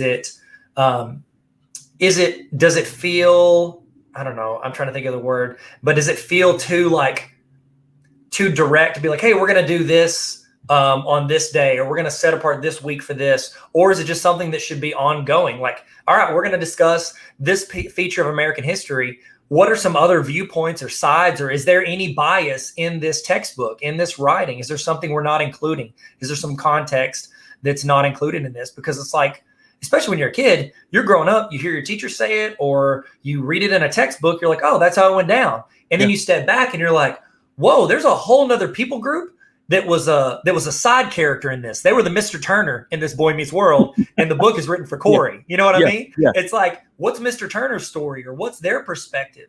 So what are some thoughts with how a teacher can address that and not be like, this textbook's trash, y'all. Let's all throw our textbooks in the middle and burn it in the fire alarm. Don't ever burn books in a building. That's a terrible idea. But like, what's a way that we can get those different perspectives from an educational aspect, but not act like we're disregarding another source? Like, I don't know. What are some thoughts on that you have? Yeah, I think that just encouraging kids and really, this is why I think book groups are so great. Having reading literature with kids and gaining perspective on their lives, on their experiences is so good. Important. And so I encourage people, if you don't want to have those hard conversations, if it's too uncomfortable, find another resource, find another avenue to spark the conversation. Sometimes the conversation is often too abrasive. You know, it's so abrasive and it's so uncomfortable, and it becomes so awkward that it kills the openness. Yeah. But if we allow things to happen organically, if we allow things to pop up in conversation, it's being direct but indirect at the same time. And it's allowing it to grow, having a book group, having a book discussion, watching, utilizing social media in YouTube and in short videos, and just having open discussion, encouraging the openness of discussion. And I believe that it's tough to do. It's tough to discuss, but when you do it, people grow. People grow and people connect and people learn. And as teachers, that's really what we want. And so utilizing your technology, utilizing the local library, also pushing for your school administration and leadership to provide better training for subjects such as this, and to provide more speakers and just outlets and questions. I think, as you mentioned earlier, people are afraid to ask questions. And we need people that can come into schools and speak to teachers and school administrators and just be open and honest. I'm the type of person, ask me a question, because I'd rather you ask me and I will give you an answer than go out and ask someone who won't who won't hear your question. They may hear your ignorance. They may hear your lack of knowledge, but they won't hear your true question of just being curious about a certain subject. And so we need more people just to go out and more schools just to be open to having people come in and really speak about the subjects that, that causes some discomfort. That's so good. I 100% agree. And obviously, you bring in people. I'm sure, like, we'll give all your information if they want to bring you in to talk to their students or their teachers for training, PD, all of that. I'm going to have all his information there if you want to check him out. What are some other resources, books, podcasts, YouTube channels, anything you recommend that teachers can start incorporating either into their own learning or incorporating into their classroom, obviously, if it's applicable and they think it can help their students? What are some that you recommend? This is where I love the search. And I think as educators, I encourage educators to go almost on their own search and find their own path, especially, and this is where I bring in my library experience. Go to your local library and find a book that speaks to you. Go into your local library and because once you dig for something, you'll love it. I feel like oftentimes if I force the information upon you, it's like, I don't know. If you search for it, you'll love it. You'll hold on to it that much more. Go and read and go to your local library and ask the librarian what questions, what new books are there regarding a certain subject. And just sort of poke and prod and ask people. Go on a hunt, go on an adventure as an adult, as a 20-year-old, as a 30-year-old, as a 40-year-old, as a 50-year-old, or whatever age you may be. Go on the adventure of your mind and just chase that one thing. I do believe I read books, and some of the books, I read a lot of Michael Eric Dyson. I take viewpoints from everywhere, but I also read a lot of autobiographies, and just, it doesn't have to be about African Americans. It doesn't have to be about civil rights. It could just be about life. And I take the principles that people have and the stories that people share, and I apply them to my life and see how they work within various aspects of my own life. And so go back to being a student again as a teacher. That's what it is. Yeah, go back to being the student. A wise man once said, progress and purpose over perfection. That was you. You said that. So I'm going to write it down. I'm a wise man on my t-shirt. That way people believe me. That's good. That's good. I'll say I'm with him, and I'll have an arrow. So thank you so much, Aaron. Like, you were a huge help. You were a huge, I just love your voice, and I highly recommend everybody check out his podcast, The Semi-Social Life of a Black Introvert. Okay. Check it out. It's great. And I think it's encouraging for anybody. And it's like, your voice is one that needs to be out there. And I love that you're putting it out there. And so, Aaron, I appreciate you. And thank you so much. Thank you so much for having me. And this was beautiful. And I hope to do it again. You got it. Deal. So, see you same time tomorrow. Yes. What up? Welcome back. Hey, Tyler here. How are you doing? How are you feeling? In the chat, let's do emoji check. And how are you feeling right now? Have you learned? Oh, no. To this point, what is something that you are going to try in your classroom or implement that you might not have wanted to, an hour or two ago? What is something you're wanting to implement in your classroom? Put that in the chat right now. I'd love to see it. I know the other people in the chat would love to see it. I know it'd be some great input. So throw that in the chat and then you can also copy paste and put in your notes, just so you don't forget. Make sure everything you're doing, you're keeping notes of. Keep links to it, all of it, because I want you guys to be able to access and actually make your classroom better. I've sat through enough PDs in my life, professional development in my life, that I don't remember one thing from. I pray that you walk through this. I am hoping that you get something out of this training that you can take and use, once a day, once a week, once a year, once a decade, something that you use and implement, whether it's a mindset or a skill set or just any type of framework to build your classroom and make things better. Okay? Speaking of making things better, making ourselves better, I do want to give you, some thoughts on something that I offer, a community that we have at Tarver Academy that I think could add you a ton of value. It could help you get better all year. Because right now we're getting better with PD, with professional development. Hopefully you're getting better right now. This summer you're going to hopefully glean some information, some knowledge, some experience, and you're going to get a little bit better. I want us to get better all year. I want us to get better all throughout the year. And here's the thing with teachers. We do not have time to go sit through a 6-hour professional development once a week. So what I did was I created a community called Tarver Academy. And it was based on teachers telling me they wanted resources. They wanted a continuation of these trainings, of templates, of resources. They wanted to be handed to them, because if you go out and search for it, you're gonna find random stuff. They wanted stuff that could be applied to their classroom, that they can sit there, bite-sized professional development for busy teachers. That's Tarver Academy on a roll. And I would love for you to join if you want to.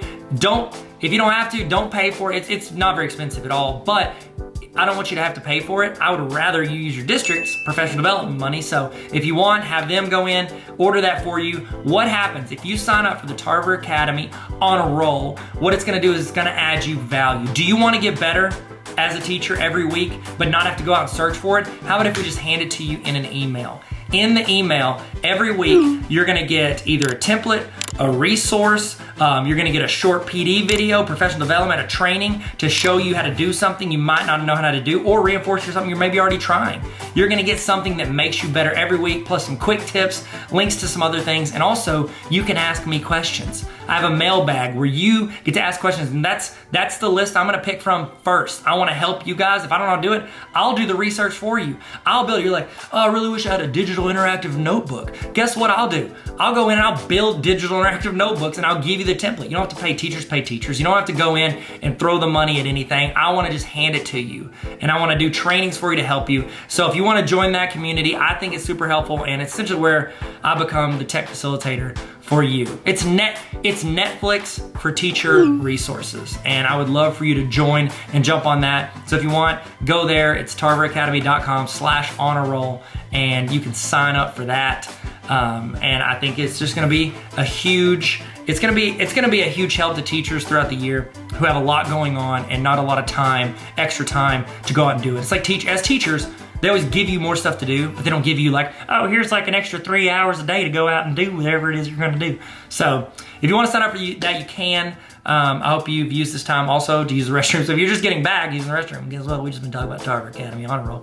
No big deal. But I wanna give you guys time to go do that and get a snack if you need it.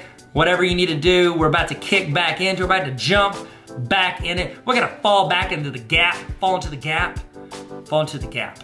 Man, do y'all remember that? That was a good campaign. That was memorable.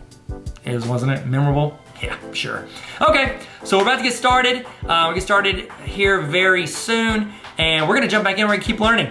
All right, let's do it. Let's go. We're still doing this. In the chat, here we go. In the chat, I want you to tell me the name. Okay, don't say that. I was gonna say, tell me the name of, you know what? You can do that. Tell me the name of a teacher who made an impact on you and what they did. Why did they have an impact on you? In the chat, what name of a teacher or an educator that had an impact on you and what they did to have an impact. It was either the way they treated you, the way they ran their class, or the way they inspired you, or just the way they had structure maybe. They were reliable, they were consistent. I would love to hear in the chat, name of a teacher that motivated you as a student or as another teacher and what they did. So let's throw that in the chat, and we're about to get started. We're gonna jump back into it. We're about to get started. We're gonna jump back into it like a pogo stick. See that? See what I did there? Nope? Okay, all right, let's get going. Awesome, I hope you guys enjoyed that as much as I did recording it. This next session is called The Voice of the Black Boy. It's by Chevalier Brown, and I'm so excited he's joining us for this session.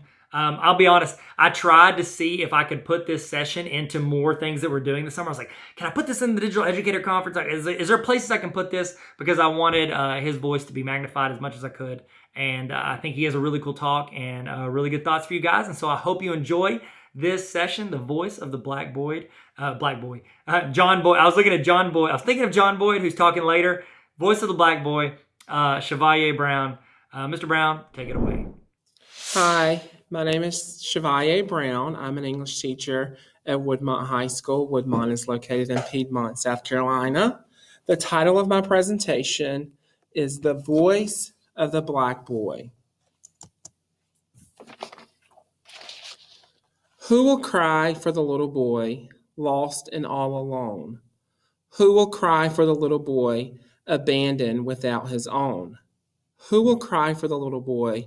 He cried himself to sleep. Who will cry for the little boy? He never had for keeps.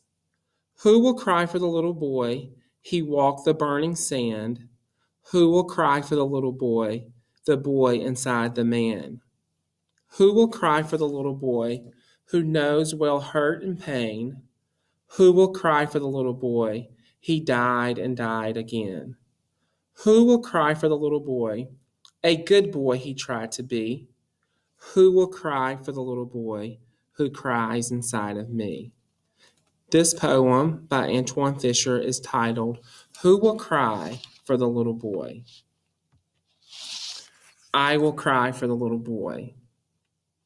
I believe that your voice is powerful, and I am going to look at just how powerful the voices of Black boys are in the classroom and how that same passion and purpose can trickle over into the world and make a difference in all people.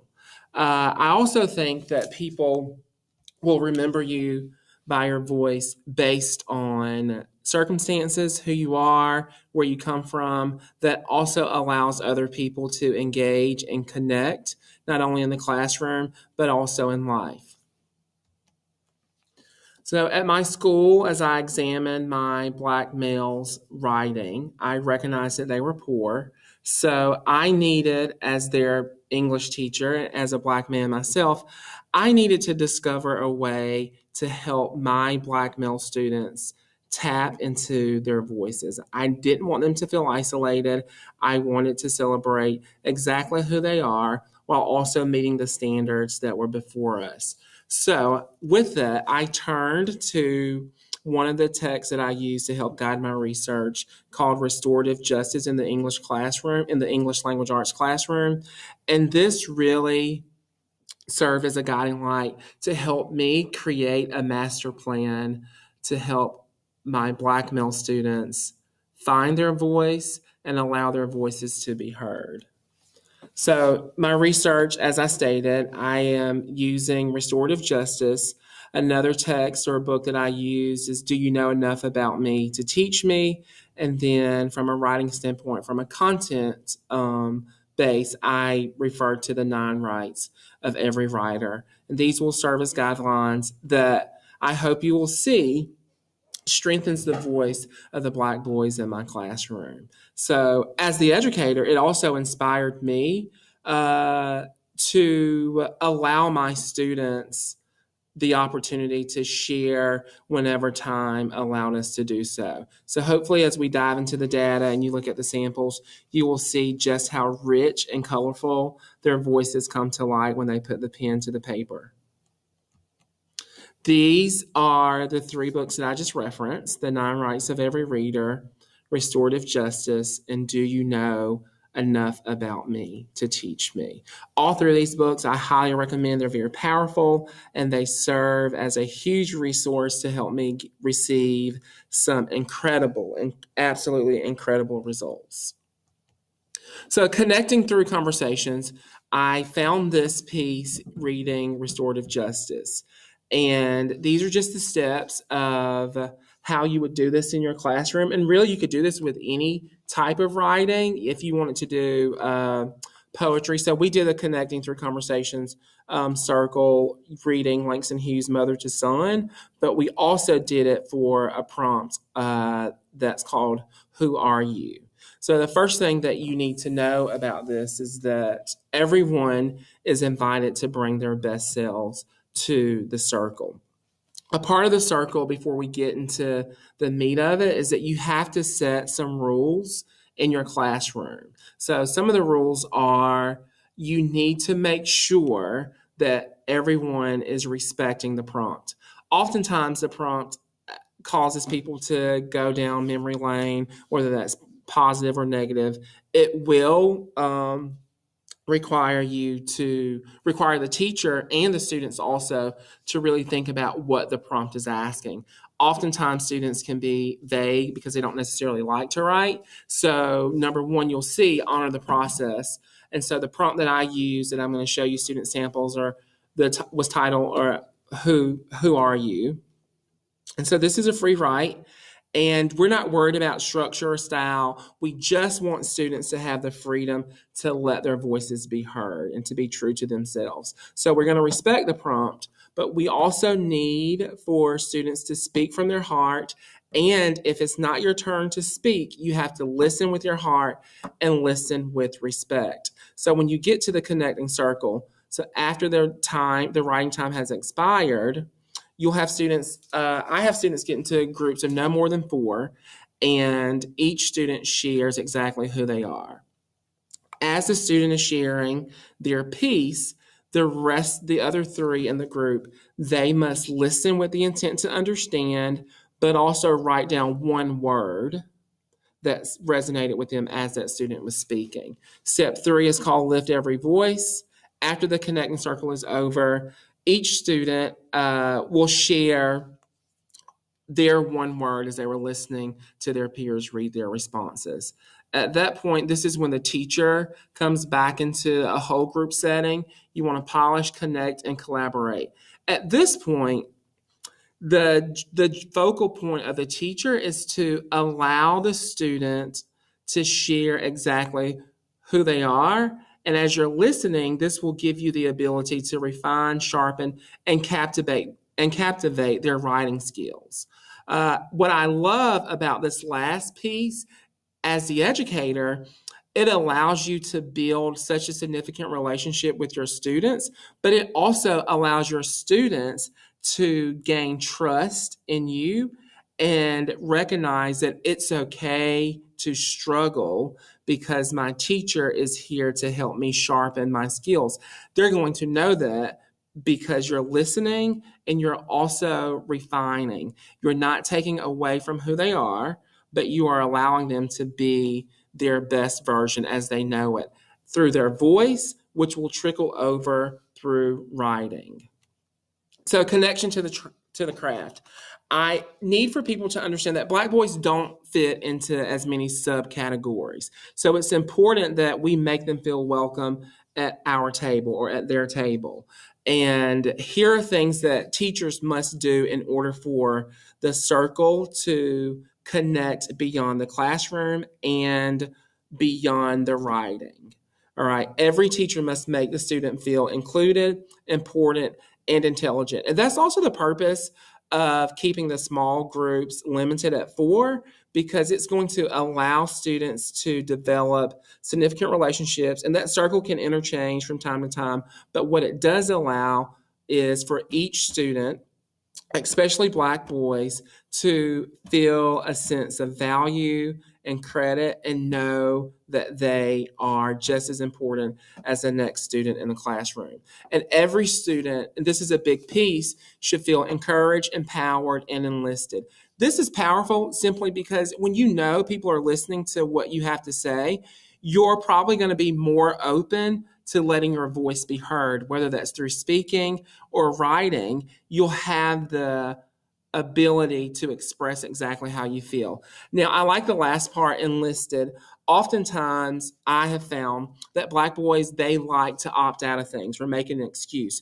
Well, feeling enlisted, they no longer have that option. So what I tell them in my classroom, and you need to do the same thing, is we don't have an additional assignment. It's important that we get to know you. It's important that you get to know me. And the way that we do that is that we're going to connect through this circle by conversing, and we're going to share our writing. And I got this from the text, do you know enough about me to teach me? When you know your students, especially Black boys, they will move mountains for you. The way that you get to know them is to make sure that they feel empowered, and more so than the empowerment, I would say enlisted. We have to set standards. So the short-term goal right now is the connection circles. So we're going to converse in a small group, and we're going to allow them to write within the small group. We're going to allow them to listen in the small group. And when we get into the whole group setting, their voices will flow with great authority, and they will not only speak with great confidence, but their writing will demonstrate the same thing. So here's some strategies when you are working in the connection circle. I call these the vowels of education. And so you got to have an appetite. So your prompt should be something where they feel a sense of accomplishment. So the A is for an appetite. So let's be hungry about writing. Let's be hungry about letting our voices be heard. And so you want to choose a prompt where they can celebrate some accomplishments, but also acknowledge who they are and maybe acknowledge some struggle. And then the activity piece is the connection circle because it allows them to not only write, but also speak. When you speak, you got to eat.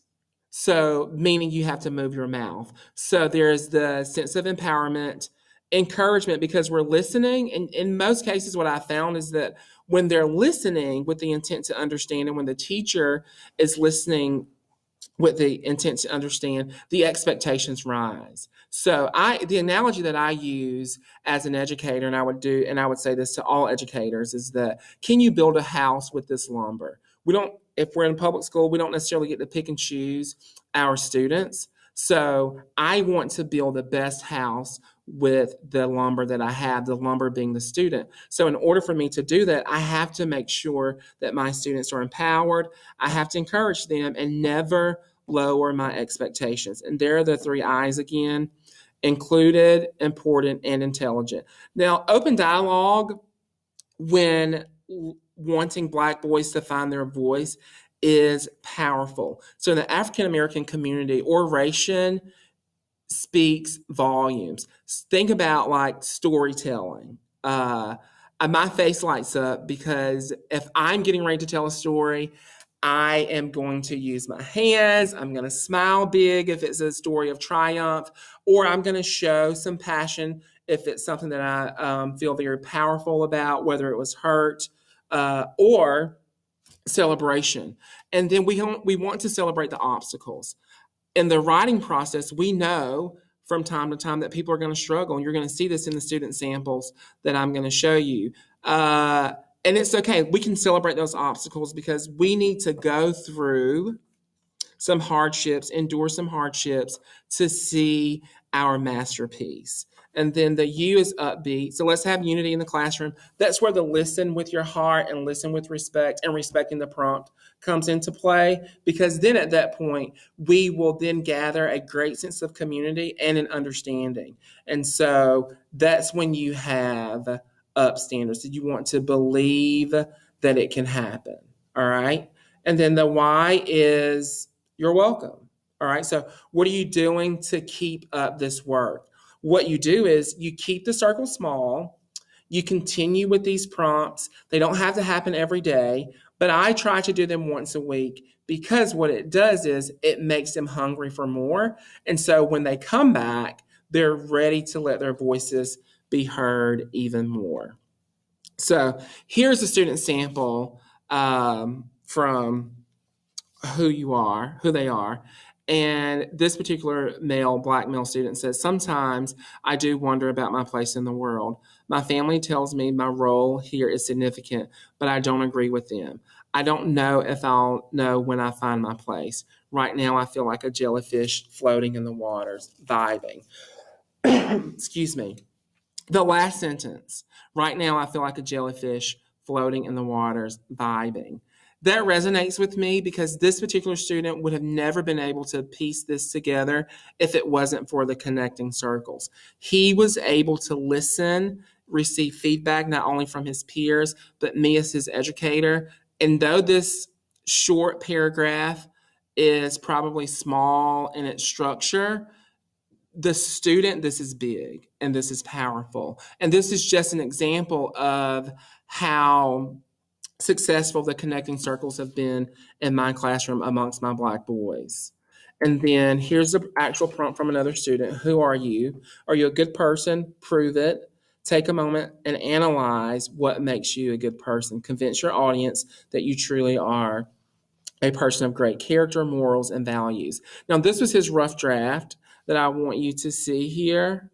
And he writes, I'm a very good person. I push people to follow their dreams. I take good care of my priorities. My response to every negative statement would be positive, even if it's hateful. I never want to see a person going through something bad, especially by themselves. Everyone should be treated with care, even if the relationship is in the wrong. So by saying I'm a very respectful, nice person and will always be, no matter what the situation is. I love this because once we worked on the last piece, the polish, it took a few days, but the final piece is absolutely magical.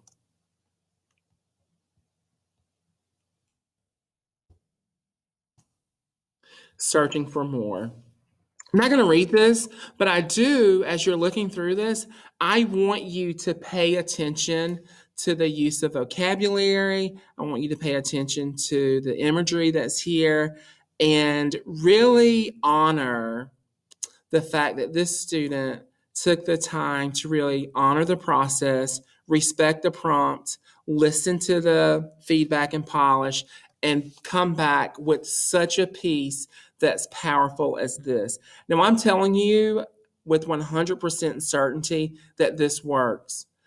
Black boys being able to find their voice, and when he shared this piece, he shared it with great pride. He shared it with poise, and he truly knows that he did an exceptional job on this. And I couldn't have been more proud of this student. And then this is another piece from another student. It's better to give than receive. You can take some time to look over this. And he's just honoring two people that have played a huge part of his life and the success that he has. And though there are small mistakes in here, the important piece is his voice. And that's what I love about this. My reflection during this process, it makes me proud. More recently than ever before, as you all know, we've seen a lot of negative light as it pertains to African American males in our society. So as I bring the idea or the methods of finding your voice into my classroom, what I have found that was most intriguing to me is that my Black boys do have vital and valuable voices, but it trickled over into the rest of the class. And so oftentimes I think that when people are very specific, like I am, the voice of the Black boy, they often wonder, maybe a criticism is that you are losing your other kids in your classroom. And I couldn't disagree with that more, because what's happening is when my Black boys are able to rise to the occasion faithfully, that allows more power to take place amongst all of my students. And that's what I loved the most about this piece. And I couldn't be more thankful for the text that I've read as I was developing this research. And then I have this picture here that inspired my research. And the quote at the bottom by Maya Angelou says, "I've learned that people will forget what you said, people will forget what you did, but people will never forget how you made them feel." And that's important to me. In my classroom, I want my Black boys to feel like they are absolutely superstars and celebrities, as I do for all my students. This picture, the first picture, right here, the Black boys, you notice the different color of his lips, and then all of these choices right here. So you've probably heard this before, that people say that African American males are born with two strikes against them. And one, because they're Black, two, because they're born males. And notice the different colors of the hands there. And this kid is looking dazed and confused. I want to eliminate this. I want to erase this. And this is my nephew who inspired me to do this particular research. And then these are some of my current students whose work I shared with permission and picture, not only from the school, but their parents as well, and the success that they're having here. And here are my annotated bibliographies. And I will end with this picture here. When do I become a threat? Never, ever, ever. Because I will cry for every little Black boy who wants their voice to be heard. And if you will do the same thing, we truly can make a difference that will be powerful and filled with great purpose. Thank you. Thank you so much, Chevalier. I appreciate your time and expertise and experiences in this conversation. This next session, this is the one I did. This was actually a piece of the Baller Educator Conference, and I was like, it's just a perfect fit for this session as well. It's called Windows and Mirrors. This is with my friend at Lessons with Lewis, Deshae Lewis. She is a wonderful educator, and if you guys haven't followed her on TikTok, you need to. Everything she posts on there, it is fun or educational or a combination of both. And so check her out at Lessons with Lewis on Instagram and TikTok. And Miss Lewis, take it away. Hey everybody, I am joined with the wonderful Miss Lewis. At Lessons with Lewis. Check her out on every social media platform. And you know what? If you don't, you're like, I don't have Facebook or I don't have TikTok. Create one and follow her. Fun fact, I missed my email list when we talked last time, but I did one of the weeks that I was sending out my email list, I was doing on TikTok, and I had 10 people that I was recommending, like, you have to follow this person on TikTok. And you were one of them. I think you were like the first one, like one of the top 2 people. I was like, you've got to follow her. She has upbeat, positive, informative content. Like, it's just, I've never seen something you've posted. I've been like, oh, well, I could live without that. Like, it's all good. Like, there's people, we do, we've all seen it. We're like, eek, you're like, I could go pass on that. So thank you so much for your time and for being a part of this. I think you're a wonderful teacher. And I think the more people that can hear all the wonderful advice and things that you're doing, I think it's the better. And so I wanted to ask you a question. We've talked before about just diversity, inclusion in education, representation, all of it. I would love if you would kind of throw out maybe a story or experience that's helped you frame what you know is important, and maybe could help someone else frame a mindset or a way that they could, steps they could take forward to, help inclusion in the classroom. Absolutely. So something that you may or may have not heard over the past, couple of years is representation. And you may have thought, well, why is that important that the students see somebody that looks like them? Why does that matter? My son and I were watching a movie the other day. It was Cinderella with the singer Brandy and also Whitney Houston in there. And he, I was telling him, that's a princess. Wait, You're good. Start over. You're good. No, all I could think is I wanted to sing something from Whitney Houston. That's all I could think for a second. Have you ever had to do I'm sure you have. Have you ever done recordings? You oh, that was terrible. Time out. Wait, let me start over. Let me redo it. Every time I do something, I'm doing it. Yes. I feel like I have to do that. So it's okay. I'm gonna get it together. If I mess up, I'll just laugh it off. Yeah, you're good. Okay. So you just want me to start with it again? Yeah, just roll. Are you gonna edit you're ready? The introduction there? Okay. Yeah, I just kicked it. All right, then. Got you. Okay, so one of the topics that you may have heard over the last year or so has been representation. And some people may have been like, why does it matter that, students see teachers or adults that look like them in, higher positions, different things like that? I will give you a perfect example of, why something like that matters. So my son and I were watching a movie the other day. It was Cinderella with the singer Brandy and Whitney Houston. And my son asked me if that was a princess on that movie. And I was like, yes, that's Cinderella. And he was like, Cinderella is brown? And I was like, yeah, Cinderella can be whatever. And at that moment, it really made me think, what if he thought about that in terms of every type of career, every position, just in different manners? So for example, if we go to the doctor's office and all he sees are white males as doctors, what if he only thinks, oh, only white males can be doctors, nobody else? And so we kind of just never know what young kids or even teenagers are thinking in terms of that. And so I want my students to be able to think that, I can do whatever, I can be whatever. And I think it really makes a difference whenever representation is in the school building, because I have students that I don't even have in class. And they see somebody that looks like them, and they'll just stop by and say, "Hey, what's up?" Or they'll come in my classroom and talk to me, and they'll come in the classroom sometimes and, "You got some chips? You got something to drink?" But we can just start a conversation from there. And I think it's because they know that we have some similarities in some ways. We have some of our cultures. Things are similar. And one of the things that we've been able to do is at our school is start a club called In Our Shoes.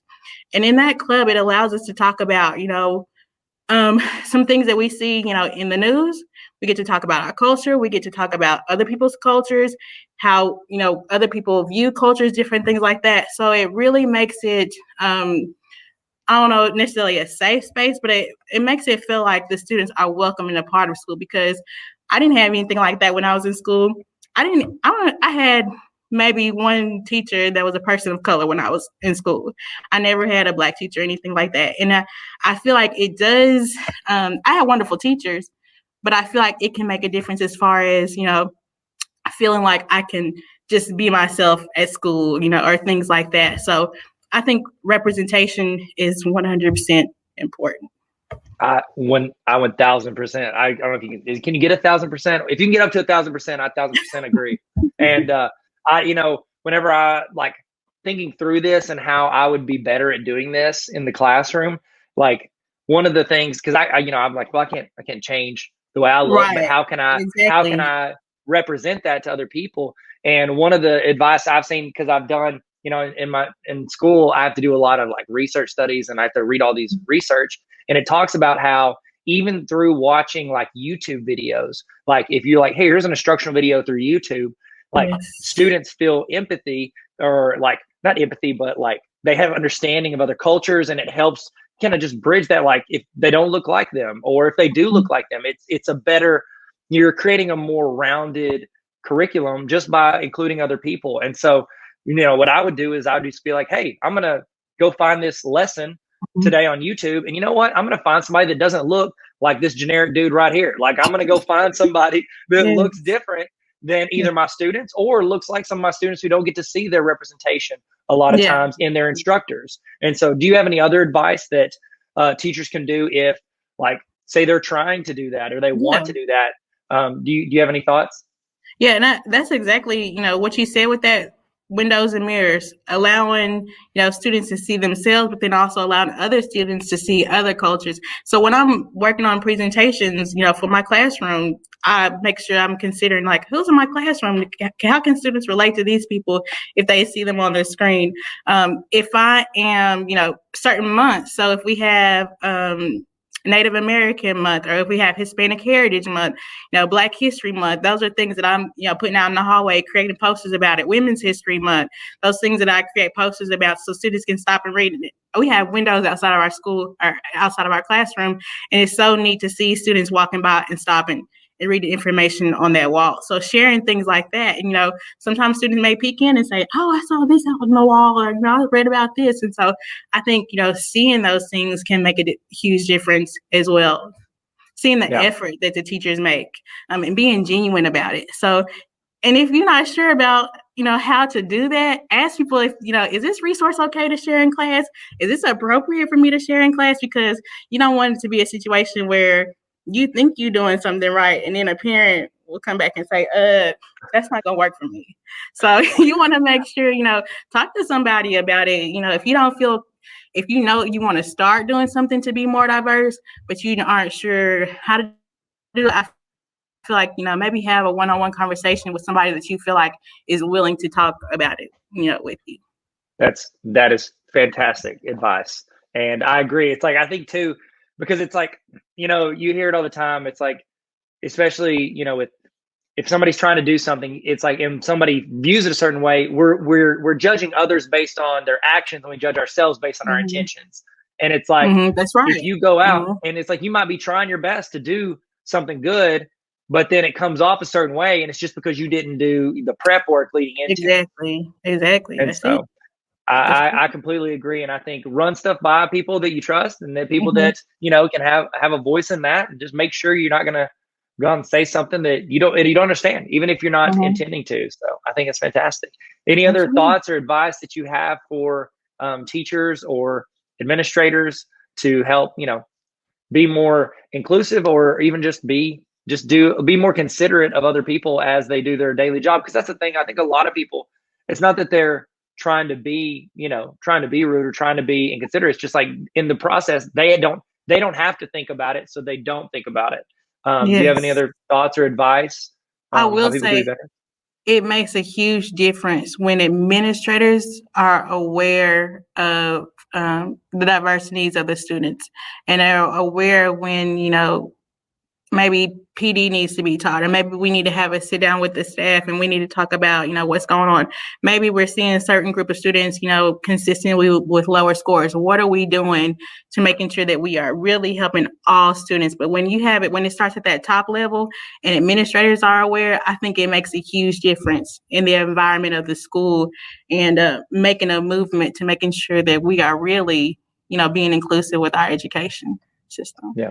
I completely agree. And that's the thing. If you could start in pockets as teachers, but if an administrator does it, it filters down and it becomes important to everybody. You know what I mean? Mhm. Like, there's a lot of stuff that administrators filter down that's not important. This Mm. is important. And it's like, let's try to filter. I'm kidding. Administrators, everything they decide is great, especially the administrators that work with us. We love them. So I think that's great advice. And thank you so much for sharing that with us. Where can everybody find you if they want to check out your channel or reach out to you, or maybe they want you to come in and do a PD at their school? Yeah, that's right. I'm sorry. I'm going to pitch you. I know you didn't ask for that. You actually said the opposite. You're like, I don't want to. Nope. I'm going to pitch you to everybody. So where's some places people can find you? Well, I am on Instagram and TikTok and Facebook, Lessons with Lewis. I do have an educational website. You can find that website. It's in the link in my Instagram. So you can just find me in all those places. I'll be around. Thank you so much. And that was fantastic advice. And I hope everybody starts taking steps to do that in their classroom and in their buildings today, right now. Go for it. No, I'm just kidding. You should take notes. Send an email to yourself so you don't forget. All right. See you guys in the next session. Thank you. Thank you so much, Ms. Lewis. Hey, what's up, guys? Welcome back. Hey, it's Tyler here. I'm just gonna give you a little break. So if you need to go do something, you need to go use the restroom, get a snack, get something to eat, whatever, you can go do that. I was gonna chat with you about some stuff, give you some time to do that and check in, maybe say hi. If you want in the chat, let's do a little check-in. In the chat, how you feeling? Toss in your emoji of how you feeling right now. Let's do a little emoji checkup, if you will. So while you're doing that, I do want to give, you know what? I spent a lot of time writing this book, and I genuinely think this book is going to help you in your classroom. It's gonna inspire you more than anything. It's a read with me, and one of the things that I feel like I've never been the smartest dude in the room. I've never been, the most talented, but I'll say this, I was always been pretty approachable, I think. I've been approachable, and I think what this is, I've tried to be as relatable as possible. I'm talking about my experiences, things I've run into in the classroom, what I've learned as a teacher and as an administrator and as a student, what I learned. And so this is the Baller Teacher Playbook. If you're interested in checking this out, I recommend. Of course, I recommend. It's my book. It's not the best book on education, but I think it's good enough to help you in some way. It's got a lot of practical experience in it. I've got quotes. That's a do you boo boo. I could have picked a better chapter. Here's one thing. I want to show you one thing that I did at the end of each chapter, because I know teachers. Okay, I put in practical application. I put in reflection, because we know reflection is important, even though we never have time to do it. But it's got spots for you to write that in. So this is something you can work on by yourself or with your team. But here's the part that I did, and this is legit just for teachers. I don't know if you can see that. I put in, at the end of each chapter, I have a section called TLDR. That's internet talk for too long, didn't read. So what that means is, let's say you've got a team meeting, okay? Because there's 18 chapters in here. That means you and your team, or you and your building, you can go through a chapter once a week. You meet on your planning period and spend 10 minutes talking about what you did, what you tried, what worked, what didn't work, stuff to help improve your class and improve your students. Every week you can do that. Have you ever done this? In the chat, be honest, you ready? Have you ever had a team meeting where you're supposed to read something and you're walking over to the meeting and you're like, oh no, I forgot to read the thing I'm supposed to read that we're gonna discuss for like 15 minutes. So you just try to chill and hopefully don't get called on or get called out for not reading it. At the end of each chapter, I have a section called TLDR where in 2 to 5 bullet points, I summarize the chapter. So you could be walking to the meeting, you could read these 3 or 4 bullet points and be able to have a conversation about the entire chapter. There's stories in here, there's practical experience, there's, ways that I messed up, ways that I failed, and then ways that I feel like I succeeded, and I'm just talking through what I learned from both of those. And I would love for you to learn and grow with me. So if you want to check out that book, it's on Amazon. I'll have the link on the screen if you want to get it. Link is in my bio. I link links everywhere to it. So Baller Teacher Playbook. I think it can help you in your classroom. Okay, we're about to get started. Kick back into it. Hopefully you're ready to roll, ready to go. And let's jump back in. Let's jump back in like Michael Phelps, okay? Well, does that work? Does that work? I mean, he jumps into the pool. That's what I was going for. I need to know more like high diver. High divers would have been better. I'll tell you this. We're gonna stick the landing like Carrie Strug. Y'all remember her? Carrie Strug. Remember the Olympics, Georgia Olympics, Atlanta Olympics. You remember that? It's okay. It's a very narrow reference. All right, let's get started. Let's kick it off. Let's jump back in. Get your notes out. Get your screens pulled up. Get your coffee ready. Get your ice water. Your sweet tea. If you're from Arkansas like me, you know you like that sweet tea. And we're about to kick it off. Here we go. Let's get back in it. Let's get back in it. I'll see you guys. All right, this next session, this is Diversity in the Classroom. This is by Lindsay Diaz. She's one of the educators at the college I work for. And I'm so excited that you guys get the chance to hear from her, some of her thoughts, experiences, and expertise in this arena.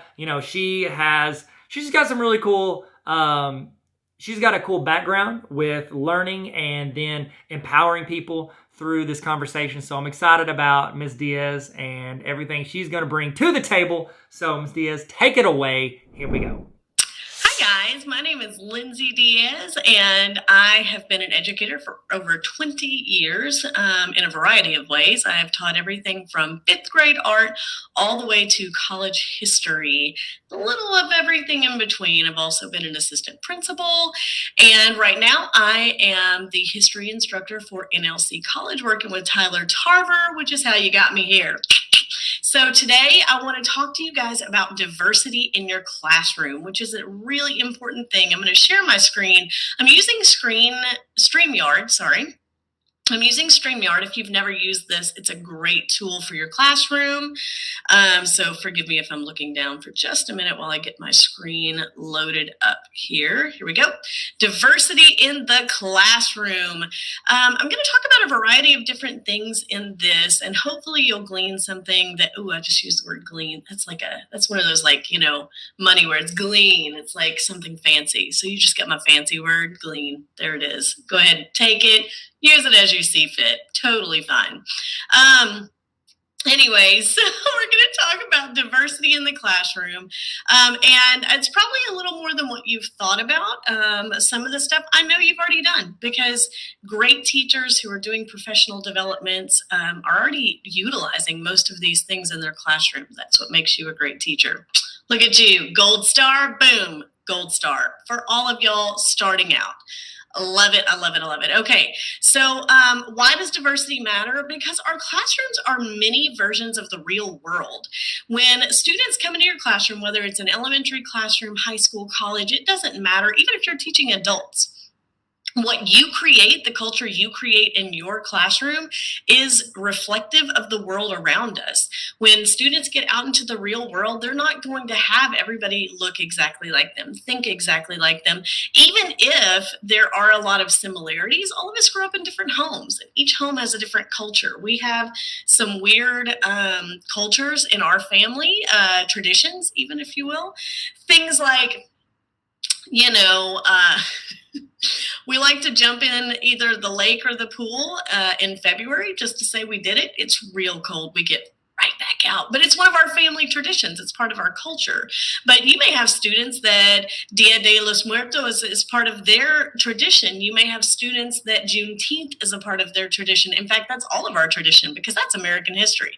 Yay for a federal holiday. But I want to tell you guys that these things that can become part of our collective culture in your classroom I have a friend that likes, when my 2-year-old says mine, she likes to say, no, everything is ours. And I love that. And isn't that who we should be as people? Anyway, let's move on. So many versions of the real world, and that's what we want. You want your students to be aimed and collective, not just with the curriculum that you present, the information that you have for them, but you want them to be good citizens in the world, very good citizens in the world. And the way that you do that is by helping them to see that in a place that is safe, that you've created for them. Everyone wants to feel included. Everyone wants to feel included. Even, I know you've probably been at events where you felt kind of left out and it was no good. So our classrooms have to be places that students feel included, wanted, and known. And that's one of the big things I really want to talk about. Stop sharing the screen real quick. Boop, just me. Everyone wants to be known, and so a couple of resources, and I'm going to share these with you, a couple of resources that you can utilize to help to get to know your students. One of the things that I do before I start any class, and I adapt it depending on what level I'm teaching, what age group, different things like that. Students want to know who you are, and we want to know who they are. That's the biggest part of including diversity into your classroom, is knowing your students. So let me share this up. Oh gosh, I want to share something else. Let's see, 1 minute. And this is where you just say, hey, students, give me just a sec when you have not figured out exactly where you went. Okay, this is one of the personal info sheets that I use for a college class. So it's a little bit more in depth. But a few things that I utilize to get to know students, email, what's your name, what's your phone number, birthday, favorite things. Be sure that you ask for specifics. Put at least 2. This can be colors, animals, sports teams, items, blah, blah, blah. Favorite things to do, favorite book. Why is that your favorite? If you don't ask why, they'll just tell you. And then that doesn't really give you too much information. Favorite movie, why? I love to ask why. If you had to pick a personal motto, encouraging phrase, life mission statement that applies to you in your life right now, what would it be and why? How are you doing with all that's going on in the world right now? I mean, how are you really doing? You can be honest. I'll keep it between us. What's something you're passionate about? Where would you like to grow? What do you do to re-energize yourself? Who is your all-time favorite teacher? This is one of my favorites. It tells me a lot about my students, and it tells me a lot about that teacher, and it tells me how my students like to learn. And I can tell you this for a fact. Almost every single student that has put that in any capacity has said to me that the thing that really matters, the teacher that is their absolute favorite, was one that cared. They knew them, they cared about them, they helped them. And that is the biggest way to include diversity in your classroom. Students do not give a flying hoot about what you're saying if they don't think you care about them. They just don't. You're just that awful teacher that they have to bear with for a while. Now, I know. I am asking all of you to get more involved in your students. I know that's probably not a problem, but I know a lot of times we have real life going on. We have all this stuff happening. And so it's really challenging to get more involved in students, but it's so worth it. It really is. Even if you do little things like go to the choir concert. If a student has a robot competition that they're in, go to that. You don't even have to go to it for the full time. Go for 5 minutes. Go to games. I recognize you guys have lives, but the more you get involved, if you have a student that's interested in Irish clog dancing, isn't that what it's called? River dance.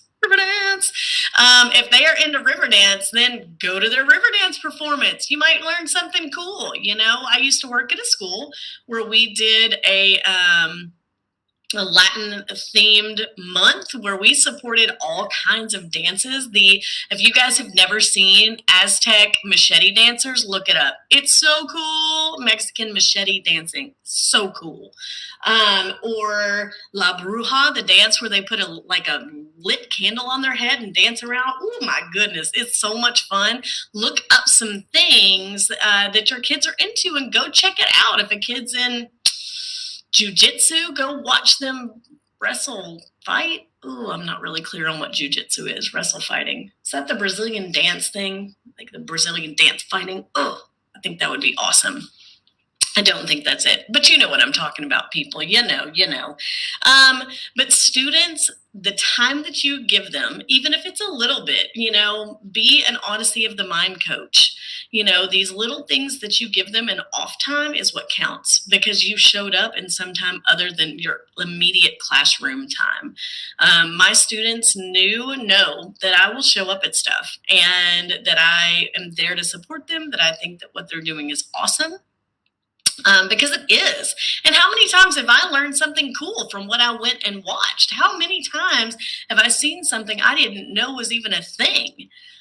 So you get to be a lifelong learner. Hey, look at that catchphrase, lifelong learner. You get to be a lifelong learner as you're doing it. How awesome is that? There are so many things happening around the state of Arkansas, around our country, around the world, that you can see so many new things, learn things for yourself, and help to get to know your students. Really quick, back to this info sheet. What's the most challenging thing you've ever done? Tell me more about it. Why was it challenging? How did you motivate yourself to do it? That tells me so much about my students. What's your favorite holiday? What do you love to celebrate? Tell me why. What leaders do you admire most? What makes them admirable? Night person, morning person, that's going to tell you a lot about the student that you get, right? If you got a night person and they're at your first period class, oy vey, it's going to be a tough one, guys. If you were famous, what would you be famous for?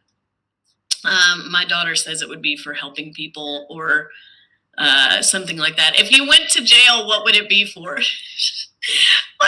My teenage daughter said that if I went to jail, it would be for helping someone and people didn't like it, so they put me in jail for it. I love it. And then I'm in U.S. history for this particular one. I'm showing you anything in U.S. history you're interested in learning, anything else you want me to know about you. And then the last one, which can be dangerous, but I've never found it to be. What would you like to know about me? Any question? All are fair game. And so I want my students to know me. One way that you can do that, that's an easy one. When I worked in K-12, I did not give students my personal cell phone number, but when I work in college, I don't mind doing that. Because my students, that's how we connect, is from text. So I ask them to send me their favorite GIF. It's GIF, not GIF. It's a G, guys. Just stick with me on this. It's a GIF. Send me your favorite GIF. Text me your favorite GIF. That way I get their number and I know who they are with their name, of course. I get their number. I get to know who they are. And they tell me a little bit about who they are.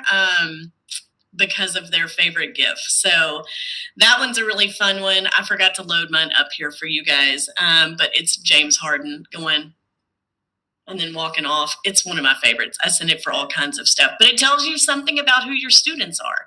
If you're not comfortable giving your personal cell phone number, which I 100% understand, what I would recommend is getting, let me see, I pulled it up here so you can see it.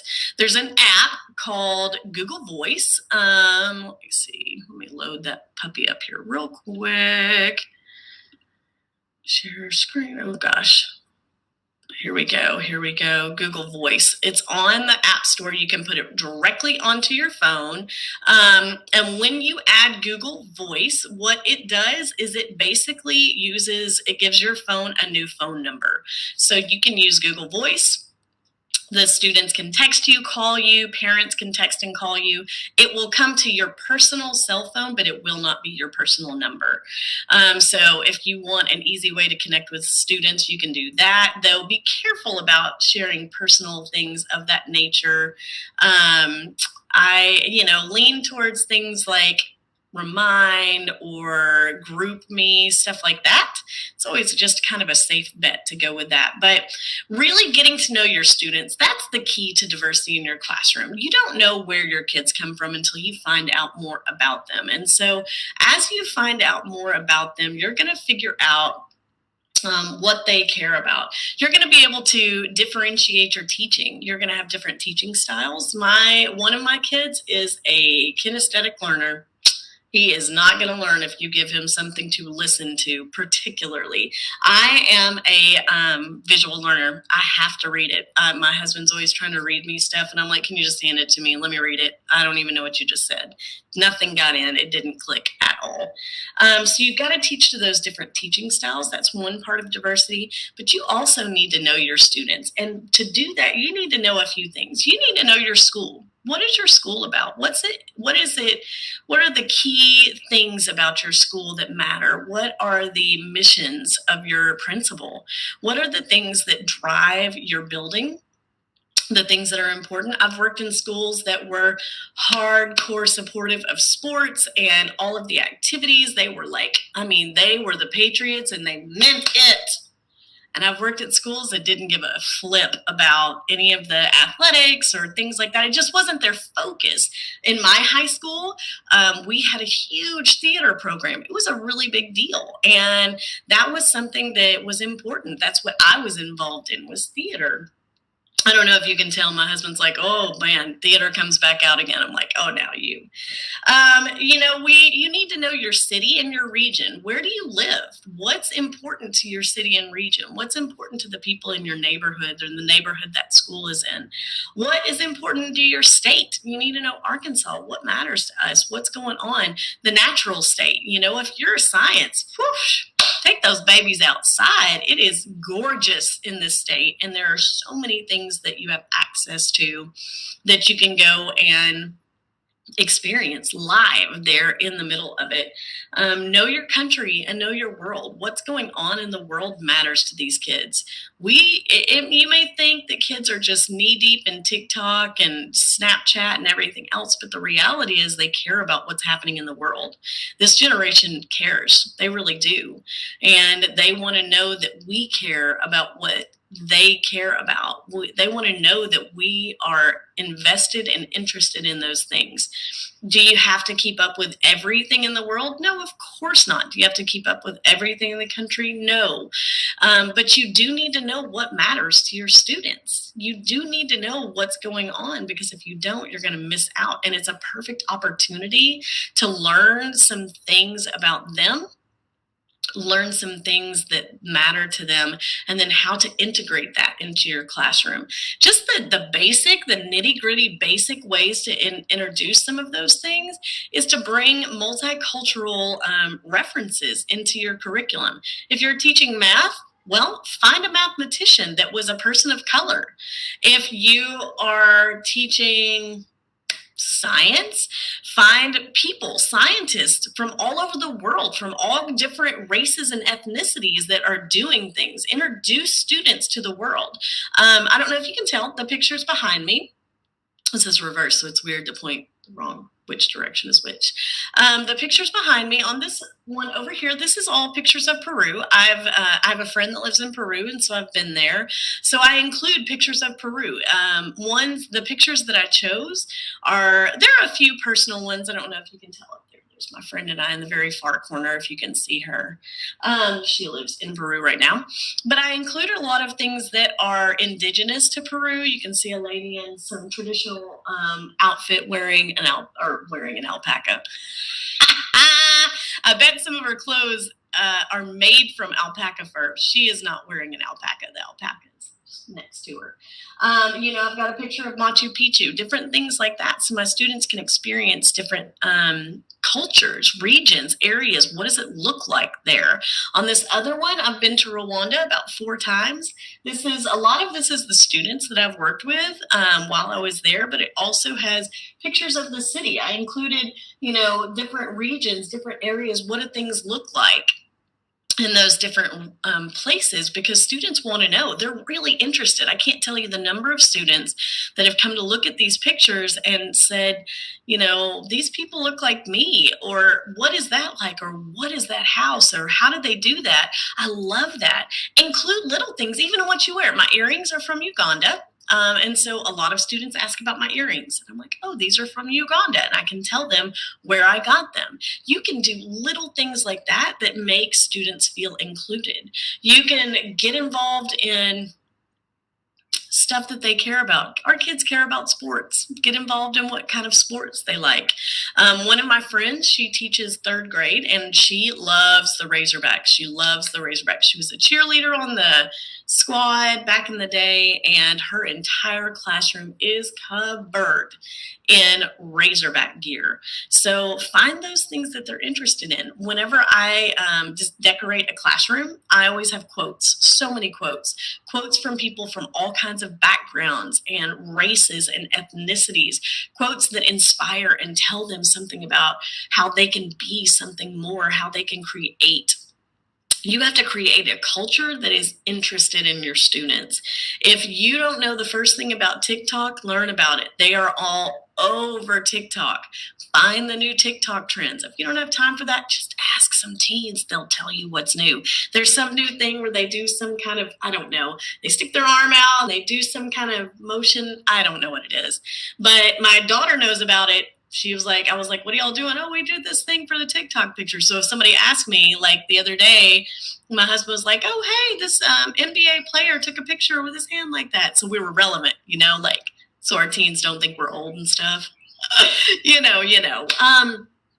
Find those things that they're interested in. Find out what's going on. What are they watching? What are they paying attention to? What shows are they watching? Whenever those things come out, you don't have to watch a full series of something, but maybe catch an episode or two. I remember, I'm going to show my age with this one. You ready? Here it goes. I remember when Lord of the Rings came out, I was teaching. Yes, I've been in education for like 20 years, guys. Anyway, and one of my students was like, Lord of the Rings, blah, blah, blah. I didn't grow up on Tolkien. It's not like my thing, or it wasn't, now it is. But she's like, will you watch this movie? And I'm like, oh, no. And she would come out on, here it goes, VHS.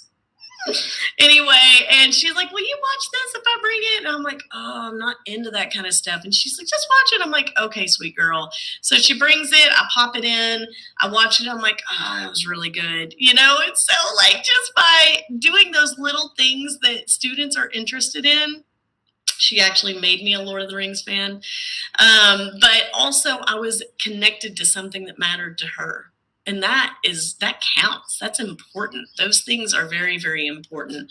Right now, when you have a place where it is safe to talk about things, where it is safe to share your heart, where it is safe to be somebody that's different, whatever that looks like, whether that's race, ethnicity, whether that's disability, whatever the case is, if you've created a safe classroom culture, that's a place that students can talk about those things. And what that brings is empathy for others. It brings less prejudice. It teaches others to listen to different voices and perspectives before they just take one stance on something. Because one of the things that I've always taught my students is don't just do something only because your mom and dad say that's what we do. Find out for yourself. Find out what matters to you. Go, and I'm not saying I'm telling my students to ignore their parents, please, for the love, because I need my kids to listen to me. But I am telling students to find out what they believe for themselves, because don't we want our students to be self-motivated? We want them to be the kind of people that look things up. That's another big one. You got to get, y'all know, kids out there looking at the internet. Oh my goodness, I can't even with it. It's like that famous Abraham Lincoln quote, you never know what's true until you see it on the internet. Get it? Because Abraham Lincoln, no internet. It's a good one. Come on, guys. Anyway, but these kind of things matter. It's the stuff that we're teaching them, those different varied things, that diversity, those diverse discussions, those diverse people that we're teaching. If we can include more of that, it's not just trendy to do so. It's not just appropriate, like, what's the word? Oh, I forget it. Anyway, it's not about that. It's about having someone that a student can look at and say, that person looks like me. That person's from my background. That person I connect with. And therefore, this material you're talking about, I actually get it. It matters to me because I get that person. And so it's really an integral part of your education. You've got to include those things for our students. It also helps with self-efficacy in learners. It's going to teach them how to problem solve. It's going to teach them to have self-worth and tolerance for others and appreciation for different views. Don't we want that more in the world? We want to appreciate that other people think differently than we do, and that be okay. And to find places where we can help each other to grow, because anytime that you are dead set sure that you are 100% right and that no other voice can be right, you're setting yourself up for failure, and you're putting up walls in your classroom. So be open to learning all the time. We want our students to learn all the time. We want them to be open to learning those things. And so we've got to be open to include so many more things. We want to know what's going on in their world. I got off a little bit on that. Just forget that. Just erase that last 5 seconds. My thought process was like, what? Okay, here we are. We're back together. Okay, there you go. Another thing that I don't know if you've heard of, I'm sure many of you have, it's called contact theory. Contact theory is basically, it says that if you have a group, with under appropriate conditions, who can effectively talk to a group that's mixed of a lot of different flavors of people. By flavors, I mean different cultures, races, socioeconomic background, etc. And you can have them have conversations. You can reduce prejudice. You can reduce all kinds of things. You basically create a place where people are empathetic, where they're open-minded, where students self-reflect, and where they have passion for things. And don't we want that for our students? Passion? I want them to leave my classroom caring about what we learn, not just, and then we did another thing. U.S. history, dates. I always tell my students, U.S. history is not about dates. It's the story of people. And so when we talk about U.S. history in my class, we include all voices. We include the voices of the indigenous people. We include the voices of people of color. We include the voices of Mexican Americans who became Americans when California, poof, just suddenly became the United States. And by poof, I mean there was a war. We totally... Anyway, but those people that became Americans because of where they lived, all of those voices matter. The voice of the underdog matters. The voice of the winners matter. The voice of the losers matter, because that is who we are. We are the melting pot. So we want to include that in our classroom so students can have discussions together that create a place for diversity to exist. We have to be very cautious and sensitive to where people are. You have to be careful what you say. And when we do this thing, we include students. We make them feel wanted. A lot of times we say, well, I didn't know that student was hurting. They didn't tell me. Students aren't going to tell you things like that. They're not going to tell you when they're hurting. They're not going to tell you about their weak moments. They're already insecure. You guys know that. Kids are insecure. They need to know that it's a safe place to share those things. We need to be reaching out, paying attention. Is that kid okay today? Why or why not? One of the stories that's really indicative of something like this, I had a student that was acting out. He was kind of known for it. He's one of my favorites. I love the kids that everybody else is like, oh my gosh, I love them. They're my favorites. He was acting out, distracting others. And in this thing, I wasn't actually teaching. I was helping facilitate. And one of the teacher was up there. This kid was disrupting. So I took him outside and I said, hey, and he's like, I didn't do anything. And I said, okay, can you tell me what'd you do today? And he's like, what? I didn't do anything. And I said, you didn't do anything today? He's like, well, yeah, I had football practice. I'm like, oh, okay, how'd that go? And I just started interacting with him about stuff that wasn't really important.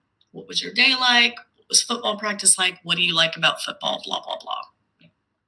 And as we continued that conversation about football, about nothing, about stuff that doesn't really matter, this kiddo said in the middle of that, can I ask you a question? And I said, sure, sweetheart, what's up?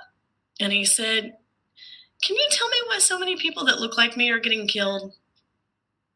That's a hard conversation. And what was really going on underneath all of that behavior that we were seeing in that moment was a kid that was really struggling with a hard question. And so we had a long conversation about that. And if you want to know more about what we talked about, you are more than welcome to email me. I don't mind at all. We had a long conversation about what was going on in our world, because kids these days care about the world. And he is a kid that most people would say doesn't care, because to the outside world, he comes across very flippant, but he is really a deep kid. And so you got to know your kids like that. I want to tell you, I've got actually a resource that I'm going to use. I wanted to show you a few things really quick, and then we'll move on. I just want to show you some of the resources. I'm going to share something with you. Don't show these tips again. Thank you. I want you, okay, really quick, let me give you this tiny URL. If you're looking for the resource, I've linked it so you can access it. It's HTTPS, you know how to do it, tinyurl.com /Diaz diversity, DIAZ diversity. And so I'm going to leave that up for just a second so you have a time to write that down. You can look at some of those resources later. But I want you to have access to those, because I think that it's really important that we integrate some things into our classrooms for students. One of the coolest ones that I saw, let's see, I want to share this one in particular with you that was really, really cool. I've got, and this is on all of the things, you've got a whole bunch of stuff listed here, but in almost all of these resources, this is the Learning for Justice. They used to be called Teaching Tolerance. And I've got a little snippet on the actual resource that you can find out what it's kind of about a little bit. But on this one, you have got self-guided learning. So I'm in professional development. That's what I'm showing you right now. Self-guided learning. As you scroll down, you can see here's one all about classroom culture, which is really important. And as you get down here, well, this is one that I've actually done in my class. A new set of rules. Create a classroom constitution as the year kicks off. That's one that I've done. I've done that with my students. I didn't create a constitution. I, at the time, worked with junior high kids, and it was an art classroom. So anyway, but I told them, I was like, okay, guys, I want you to create the rules. I want you to create the expectations that we have for our class. And so they came up with the rules. Most of them were about respecting each other. I'm like, okay, I'm down with that. Y'all didn't get to see the link that came up. Just give me a second. I am so sorry. Let me get us to the right place so that you can see what I was actually looking at when you click on that link. This is where you ask your patients to be, you ask your students to be patient with you. There it is. Classroom culture. I believe this is the right one. There you go. A new set of rules right here. Authentic relationships. It says any veteran teacher will tell you the stronger the relationship with student, the less likely to have behavior problems. I'm telling you, I didn't have issues with my problem kids ever. Or what people call problem kids ever, because those kids knew that I respected them and loved them, and they knew that I was there for them. They did not give me issues ever. But so I asked my students, hey, let's create a set of rules. And one of my kids that was definitely, he was a class clown, a funny kid, but definitely disrupted a lot. And he interrupted me in the middle of what I would be saying often. And so one of the rules he came up with, I didn't suggest it. I stood back and, you're going to have to pare down the rules to something that actually works. But one of his suggestions for a rule was that anytime somebody interrupted me, they had to do 5 push-ups. I'm like, okay, bro, sounds good. And so he was the one that always did push-ups. It was a hoot. But those things can help your students. They can help your classroom culture, and it can create a place of diversity that is safe for students, safe for you, someplace that really is something that's awesome. Well, I just deleted one of the ones that I wanted to show you, but that's okay. You can go through and look at them. There's a place on there really quick. It's called Pen Pals, and you can connect your kids in your classroom with age-appropriate kids in places around the world. How cool is that? You can even do a project together. There's some of them where you can do a project with the students that are in some other country. How awesome would that be? The last one I want to show you really quick, and then I'll get out of here because I know that I have been talking for a hot minute. let's see, is this one. It's called StoryCorps. I love this one. This is, let me pop that up so you can see it a little bit bigger. StoryCorps is literally people who have just recorded their stories, a whole wide range of things. You can find out all kinds of stuff. And so on this one, you can look at locations. You can find Bentonville. There's something in Bentonville, Arkansas. You can find collections, ones that are justice, love stories, September 11th. You can utilize the stories years from when they were actually recorded. You can actually help your students to record these. If you have someone in your community that's older, catch their stories on that so that you don't lose them forever. It's one of those great things that you can help students to see people from all kinds of cultures, backgrounds, and diversities that can help them to understand more about who they are and more about the world, make them more compassionate, make them more empathetic, and make your classroom a place that really is a learning environment beyond just curriculum. Hey, teachers, you guys rock. You do. You put in the hard work. Boy, don't I know it. And we are grateful. As parents, we are grateful. As an educator, I am grateful for all that you guys do. I hope this helped you. If you need anything, you can contact me directly. My email is Lindsay Diaz, LINDSAYDIAZ @nlccollege.com. Feel free to email me any questions, comments, feelings, concerns you have. Got any feelings, questions, comments, concerns? Anything you have, anything I could ever do for you, I'm here for it. You guys go out there, create diversity in your classrooms, and be awesome. Have a good one. All right, last session of the day. This is a conversation I had with my good friend John Boyd. John Boyd, he's been a police officer for over a couple decades. He trains people. He teaches people. He leads. He oversees, large organizations throughout his career. He is just an incredible all-around dude, and he can pretty much do anything he wants. And I think he's got a unique background, and he's got the chance to work with a ton of different people in a ton of different communities. And I just highly respect this guy, and I think he's somebody that if I had the chance to have you guys talk to him more often, I would, because pretty much everything he says, I think everybody should listen to, because he's usually never wrong. And that's just the facts. That's not even an opinion, that's a fact. So I'm going to stop talking here, and I'm going to show you a conversation I had with my good friend, John Boyd. John, take it away. What's up, ladies and gentlemen? Thank you so much for joining us for today's talk on diversity in education. I'm here with one of my good friends, John Boyd. This dude is one of the best human beings I know, and I look up to him in a lot of ways, and I just think that he has a really cool background with how he grew up, and then even in the workforce. You were a police officer for how many years? 26. 26 years, and he is just a cool perspective where he's gotten the chance to be in a lot of different communities. Yeah. You've been on the good side of stuff, the rough side of stuff. You've been in the mix of it, and I just think that that's a really cool perspective, and I think that could help educators who are trying to educate students from a ton of different backgrounds, some teachers are teaching kids that, their parents have a lot of money. Some kids, their parents don't have a lot of money. Some are growing up where they know one lifestyle, and you've patrolled areas where you've seen kids that grew up thinking one lifestyle is the only way that they live their life. And so I was going to start out with, what are your thoughts on how teachers can get an understanding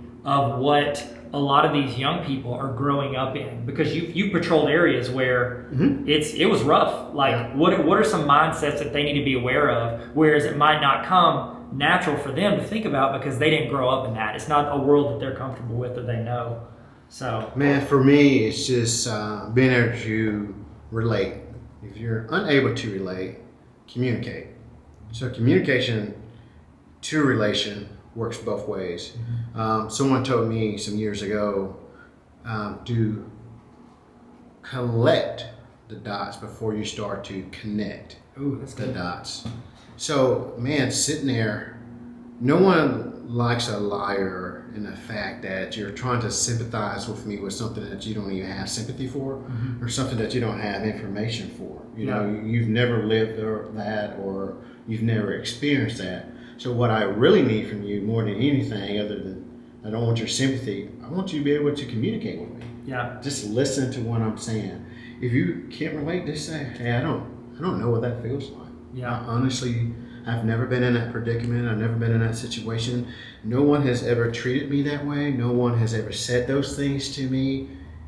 Man, I'm just blown away right now about your perspective and how you feel on that. Yeah. You know, I mean, come at it from that perspective. Be honest and just be truthful. If you don't know, say you don't know. Yeah. For me, that gains more respect than you saying you do understand and you can sympathize, and then I find out that you're lying. That would just discredit you and everything. Oh, absolutely. And that's the thing with it. I think a lot of people feel like when it's their turn to talk, it's like, okay, well, I have to tell you everything I know about the subject. It's like we feel, I don't know if it's like we feel like, you know, not as smart or something like that. We're like, if we don't get to just say, I don't know what that's like, you know? And I feel like too often people become mouthpieces for people that they don't understand. And They project. Yeah. Humans are self-projectors. My grandfather told me sometimes I need to learn how to shut up or hush.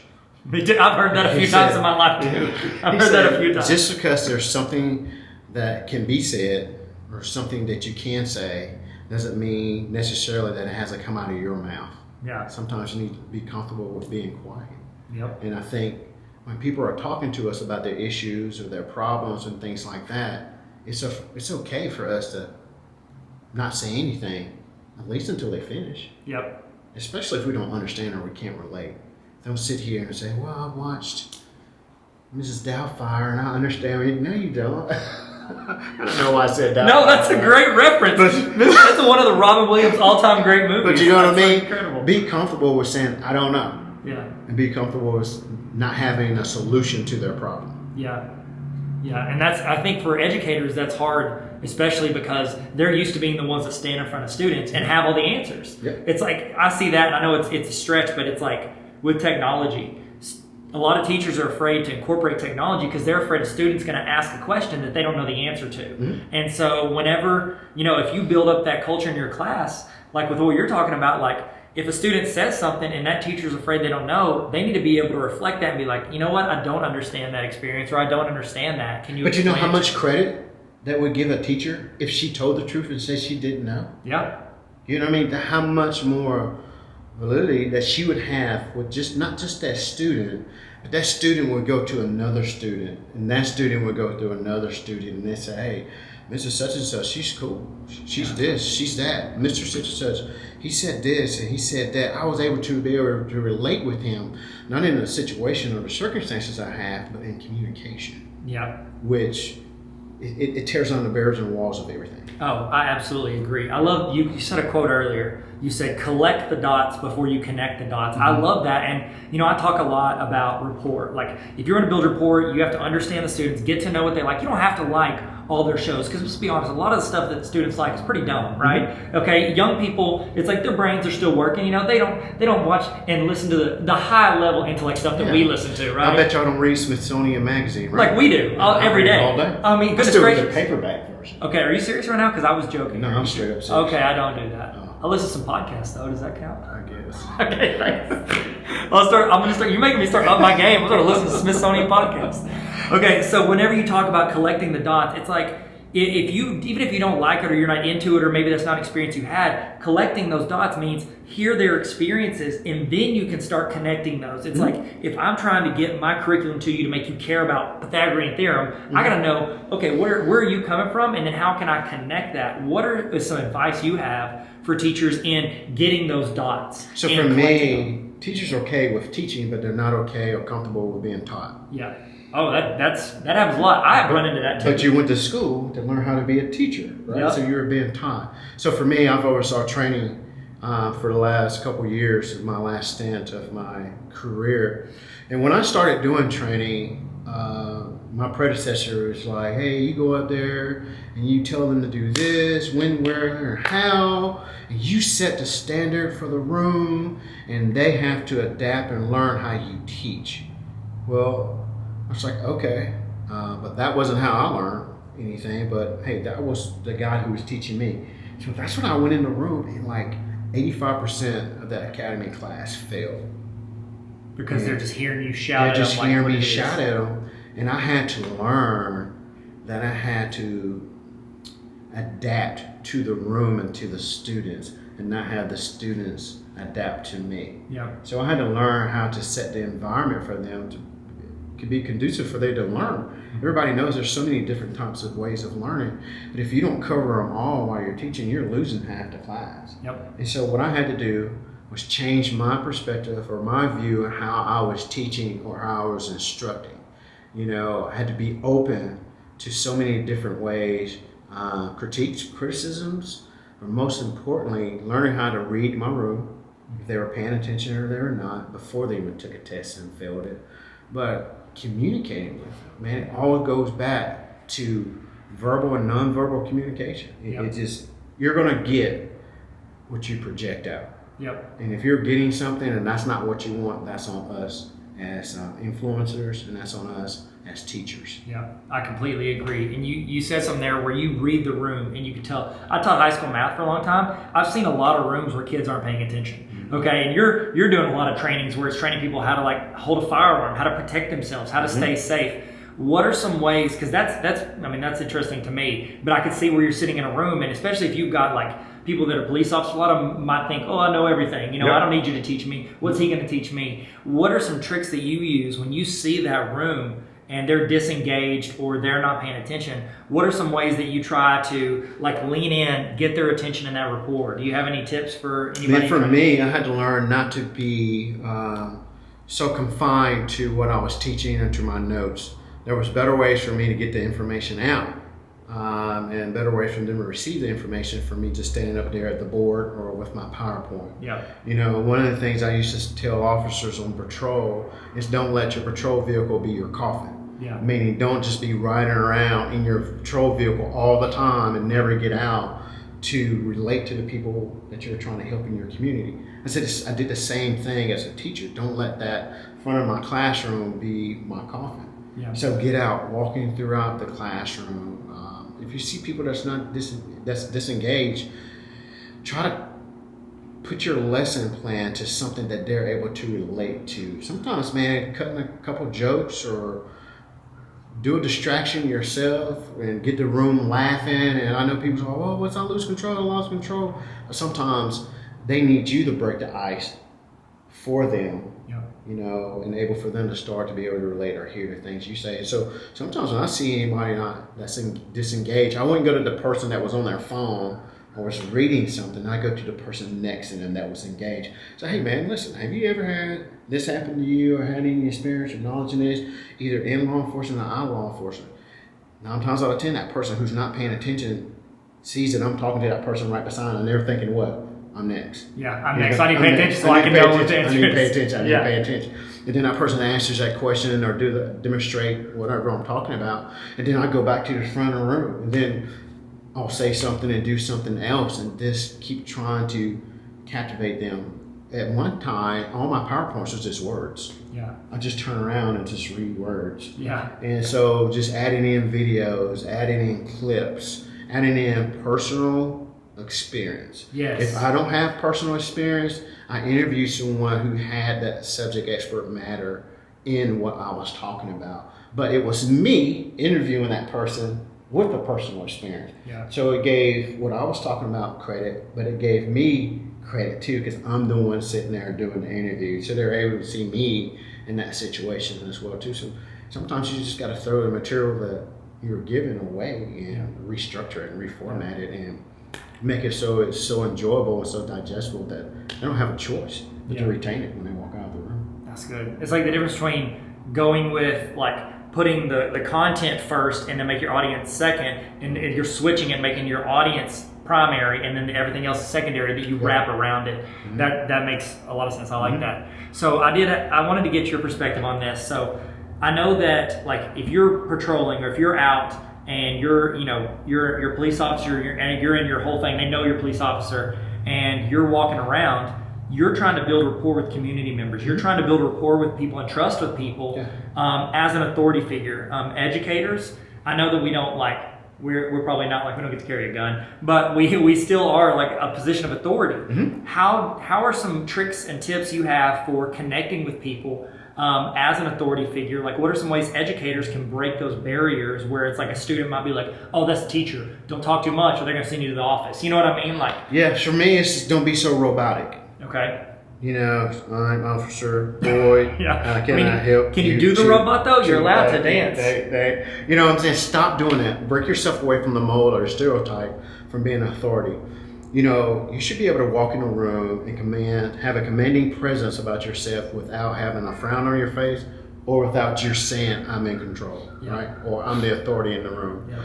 You know, that goes from that communication and building a rapport. You know, like for me, I try to get out and learn at least 2 or 3 people's names in the group. Take personal interest. Hey man, is little Johnny playing football this weekend? I used to go to a couple of the people that I patrol or helped in the community, some of their kids' sports. I can't even remember that kid's name, but I remember that the kid was playing basketball. Hey, I was patrolling the area anyway, so I could just get out and walk in, and I would look intentionally or purposely for that family and go sit with them and say, man, how you doing? I stay there for 5 minutes and I get a call and I'm out. But it's like I tell people now, I just did something that's going to talk for me in rooms that I'm unable to be in. Ooh, that's for here into eternity. Yes. You know, so when you look at the climate and stuff of the world right now, I have people that's fighting for me in rooms that I can't fight for us in. Yep. Why? Because I took that extra 5 minutes and made it personal to them. Yes. And they took it as something personal. And now they're advocate for me until, not just me, but for the badge and for the uniform to the day they die. Yeah. I don't have to be my own vindicator if I'm going after and giving people the resources to do that for them. Yeah. And the same thing with, you know, teaching. Make it personal. Yeah. Have a personal connection with the people in your room. 2 or 3 of the students, they'll talk about it, and you'll start seeing more people gravitate to you as the semester or the year goes on. But you didn't do it. It's because you picked 4 or 5 of them out, and you showed a personal interest. You invested. Yes. I mean, if you look at it like I gave you a voucher, and it's like the only thing you need to do is go put it in the bank, and it's going to accrue money every second of the day. Yep. And that's what they have, a voucher. They just got to deposit it. The children are the bank. Yes. They're going to add interest and interest on interest, but you got to take that first step. Yep. You got to take that voucher and you got to put it in their bank. Yep. I completely agree. And you talked about that with, like, yes, you went to see a student, but you're sitting next to the parents. And as adults, it's like you have this more time and experiences, and you start developing the way you view anything. Whenever a teacher's talking to a young person, it's like, how many experiences and things happen to us when we're young that shape who we become? Mm-hmm. Like, there's probably interactions people have had with police officers or people that, you know, that maybe look different than them or from a different side of town or whatever than them, and that now becomes their perception for 2 decades. You know what I mean? Like, it's like, if that's because we're people and we connect groups and we do attachments to people based on the people we know. Yeah. And so I think that you're absolutely right. Going out, reaching out, walking up to somebody, starting a conversation, showing them like, hey, I'm a person, you know, this is my job, this is what I do, and I'd love to know about you. Tell me about you. And I mean, think about it. Once a person perceives something, you have to over-exaggerate that subject to show them that it's not right. And yes. At this point in time, they perceive it as a lie. Yep. It's true. So if you catch them on the front end, man, cares so much honor and respect on down the road, you know, for your students and your students to come. Hey, I remember going to school and it was like, oh, I wanted my brother's teacher. Yeah. Why? Because my brother was coming home telling me about his cool science teacher and how they did cool stuff. Yep. And how he was just so fun and this, that, and the other. And so like, I'm like, I want Mr. Epstein. I want Epstein's class. Yeah. And then when I didn't get his class, like I was heartbroken. Yeah. I sat in another teacher's class and I almost failed because I didn't want to be in that classroom. Yep. I wanted to be in that cool teacher's classroom. Yep. My brother was making A's. It was like, I'm smarter than him. There's no question. I knew that. I don't even know your brother, but I know that's true. Aaron. His name's Aaron. And he's not smart. Not as smart as you, that's No, for sure. no, Absolutely no, not. no. Or as you. You're probably really smart too. Probably are. Yeah, they're probably way smarter than Aaron. That's incredible. Okay, so we've chatted a little bit because here's the thing. One of the many things I love about John Boyd is that you've got those experiences, and I can ask you about training, I can ask you about teaching, I can ask you about leadership, I can ask you about being in areas that are affluent, being in areas that are disadvantaged. You have all these experiences, and I think one of the cool things about you is that you have this perspective of so many different types of people and people from different areas. And you lived in Canada for a while. You have all of these different experiences. One that I would love for you to kind of talk about and elaborate on is when you were younger, you were raised by white parents, correct? Okay. So I would love to know your thoughts on what was that experience like for you? Is there anything that surprised you? Is there anything that you realized as you grew up that was normal to you as a child that you look back and you're like, okay, that was something that I didn't recognize at the time? Is there anything that sticks out to you? First of all of that wasn't normal. I'm sitting here, my parents, I love them to death. Let's say that first and foremost. Yeah, they seem nice. I've never met them. They seem nice. You talk about them really well. All the time. Yeah. All the time. There's a photo of them in my office. Yeah, I've heard you on speakerphone with them. You like them a lot. That's cool. Love them. But they raised me to see an individual or a person, not a race, not a creed, not a color, not a religion, not a sex, or anything. They were all our sons and daughters of God. Yeah. And if you treat everybody as a person, it doesn't matter. Yeah. It don't matter who or what they are, what they believe in, or if they're good or bad. And for me, it was just, they've brought a perspective that I didn't appreciate growing up, but I so much appreciate it right now, especially in the climate of the world. Yeah. I don't get into political stuff or social climate and stuff, but I'm so glad that Lee and Frank instilled upon me what it's like to be an individual and a human first, and to look at everybody else the same way. It doesn't matter if I'm driving up to the red light and that dude's holding up a sign saying, I need something to eat. He's all bummied and ragged out. He's still a person. Yeah. It doesn't matter if this car pulls up beside me in a Bugatti or a Lamborghini, he's still a person. There's social statuses and there's social standards and there's these different tiers that we put people in. But to even put a person in those things, what do we have to call them first? A person. Yeah. That's what we all have in common. That's the only thing we have in common is that we're all people. Yeah. What's second behind us being an individual, a person, is our sex, our color, where we live. Yeah. So nothing separates us from being a person at all. It's the great unifier, right? It's the great unifier. See, so you said that they were really good at helping you see that. What are some things they did? What are some ways that they instilled that in you at a young age? For me, like I said, one thing, I never saw color. I never addressed anyone by race or sex. It was Mr. or Mrs. or Hi Jan or Hi Jim or Hi Tom. Yeah. There was, I'll be honest with you, and a lot of people laugh at me. I forget what color I am until I walk by a mirror. Yeah. Because I'm John. Yeah. I'm not Black John or John Black. I'm John. Yeah. And sometimes I'm like, oh man, dang, I kind of forgot. What my color is. And so for them, it was just that, man, be an individual, be a person, be honest, be true, try to love everyone, and if they don't allow you to love them, try to love them more. That's good. So for them, it was just first respect a person as a person, not what they've done, not who they are or where they are. Respect them as a person. That's good. I love that, and I think that you're absolutely right. Like that, showing love, showing that you genuinely care about somebody. That's going to break down. Like, I don't care if you teach kindergarten or college kids. You show somebody, or if they're grown adults, and if they know you care about them, you got it. Like, that's how you win. You don't have to be cool. You don't have to be like, but you don't have to make it a show either. No.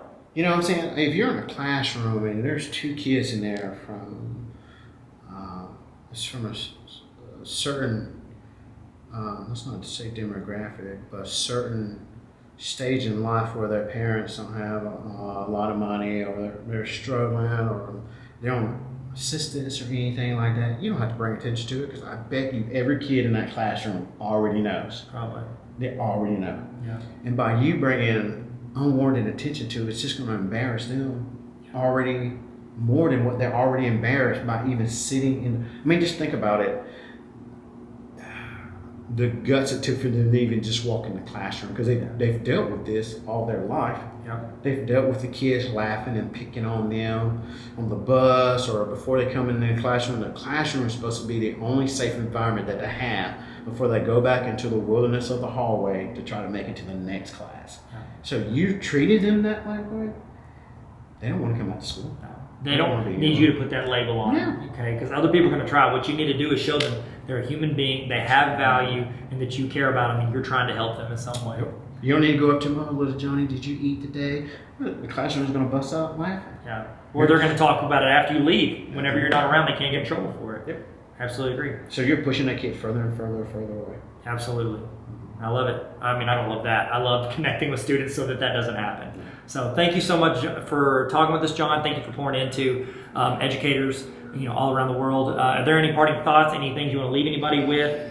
I'm definitely getting collect the dots before you connect the dots. I'm getting that made into a t-shirt. That's pretty good. That's pretty good, man. Did you make that up? No. You just made up on the fly? No, I heard that. Someone told me that. But I can give you full credit for it, though, no, right? I can't take full credit. Statute of limitations on quotes is only like 10 to 20 years. I gotta respect them, man. That's fair. Yeah, gotta respect it. Man, it's just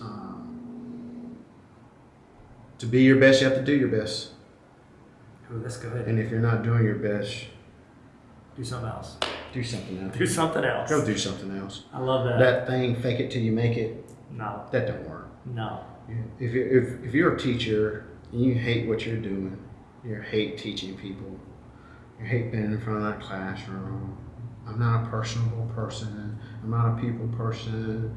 I think that's the wrong line of work that you need to because you're dealing with people. You're dealing with people, a bunch of them, and you're mostly dealing with people at that impressionable age. Yes. You're preparing people for the world to come. And if you're creating a stumbling block for them, just think that's your fault when they stumble in society. And just do your best, be your best, and treat them the best way you possibly can. And if you don't know how, ask the teacher next door. That's good. Hear their experiences and get better every day. Get better every day. Man, be able to relate. Yes. There's nothing wrong with diving into knowledge or research about the particular types of people or individuals in your classroom. Yeah. I always study, you know me. Yeah. I study everybody. I study everything because I think people are interested to me and are fascinating to me. Yeah. My parents raised me to be able to be diverse in any type of conversation. So when I'm in a room and they're talking about Smithsonian, like you're like, I read that this morning. You didn't read volume 49. What? Volume 49 on page 13 says, so being able to add value or information in something truthfully. Don't be standing up there just spouting off something that you read on Facebook and say the wrong thing. They're gonna know. Yep. So, and then I'm telling you, by you learning stuff, it just adds value to them. They like, man, Tyler liked me enough to even talk about a certain type of things. There was a person in one of my classes that was, I can't remember what language they were. They spoke 3 different languages. And I was like, what? You speak 3 different languages? And I was an officer. I was like, oh my God. And they told me the 3 different languages.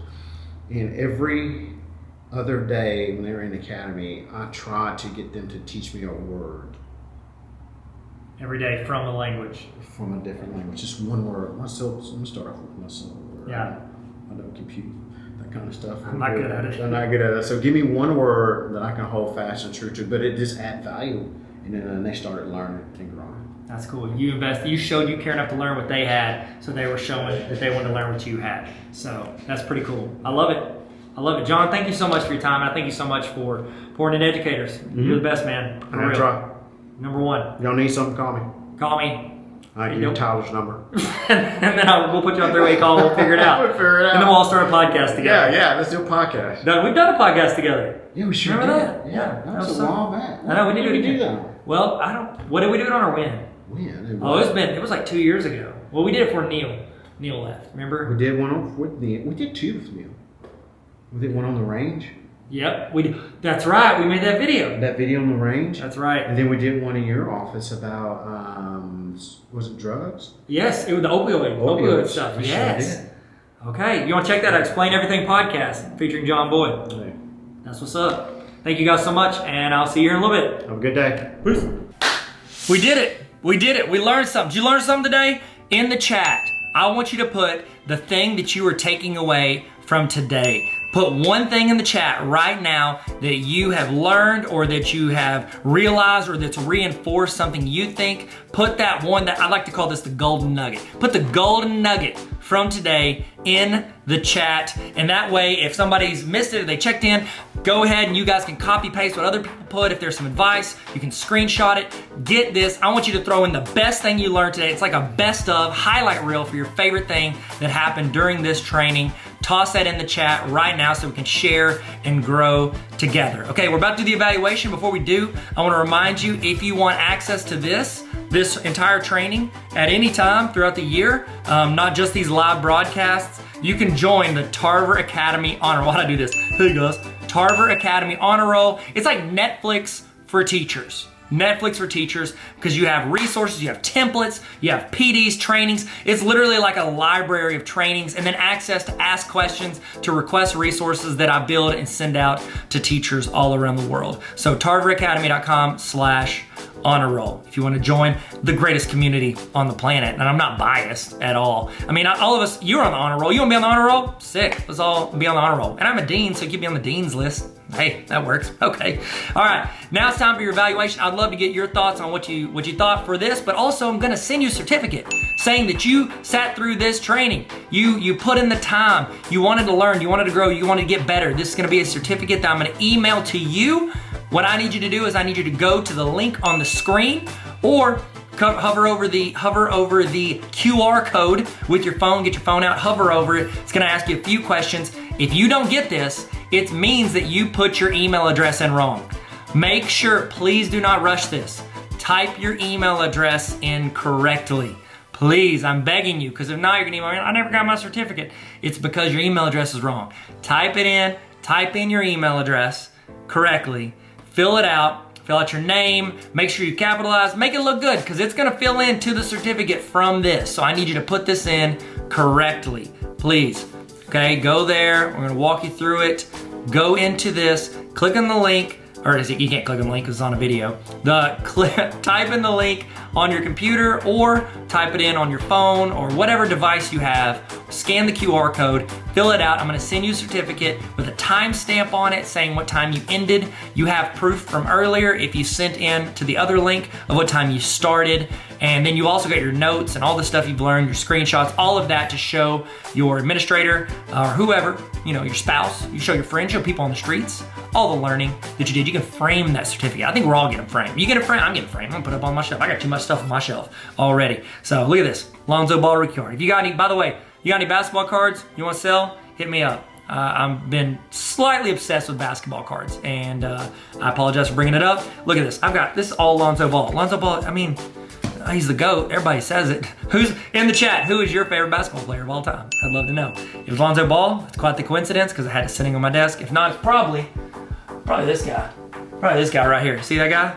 That's Michael Jordan. No big deal. It's whatever. Don't like to brag about it. I mean, it's not that expensive, that card. But if you got any cards you want to sell, holler at me. I don't know why I said that. I'm just stalling so you guys can fill out your evaluation. All right. Y'all feel good? I'm gonna leave this on the screen for you for a little while in case you had to step out for a second. I'm gonna leave this up. Thank you again so much for your attention and your time and everything that you put into learning and growing with us today. I'm Tyler. This is Tarver Academy. Let's learn to have fun. See you guys later.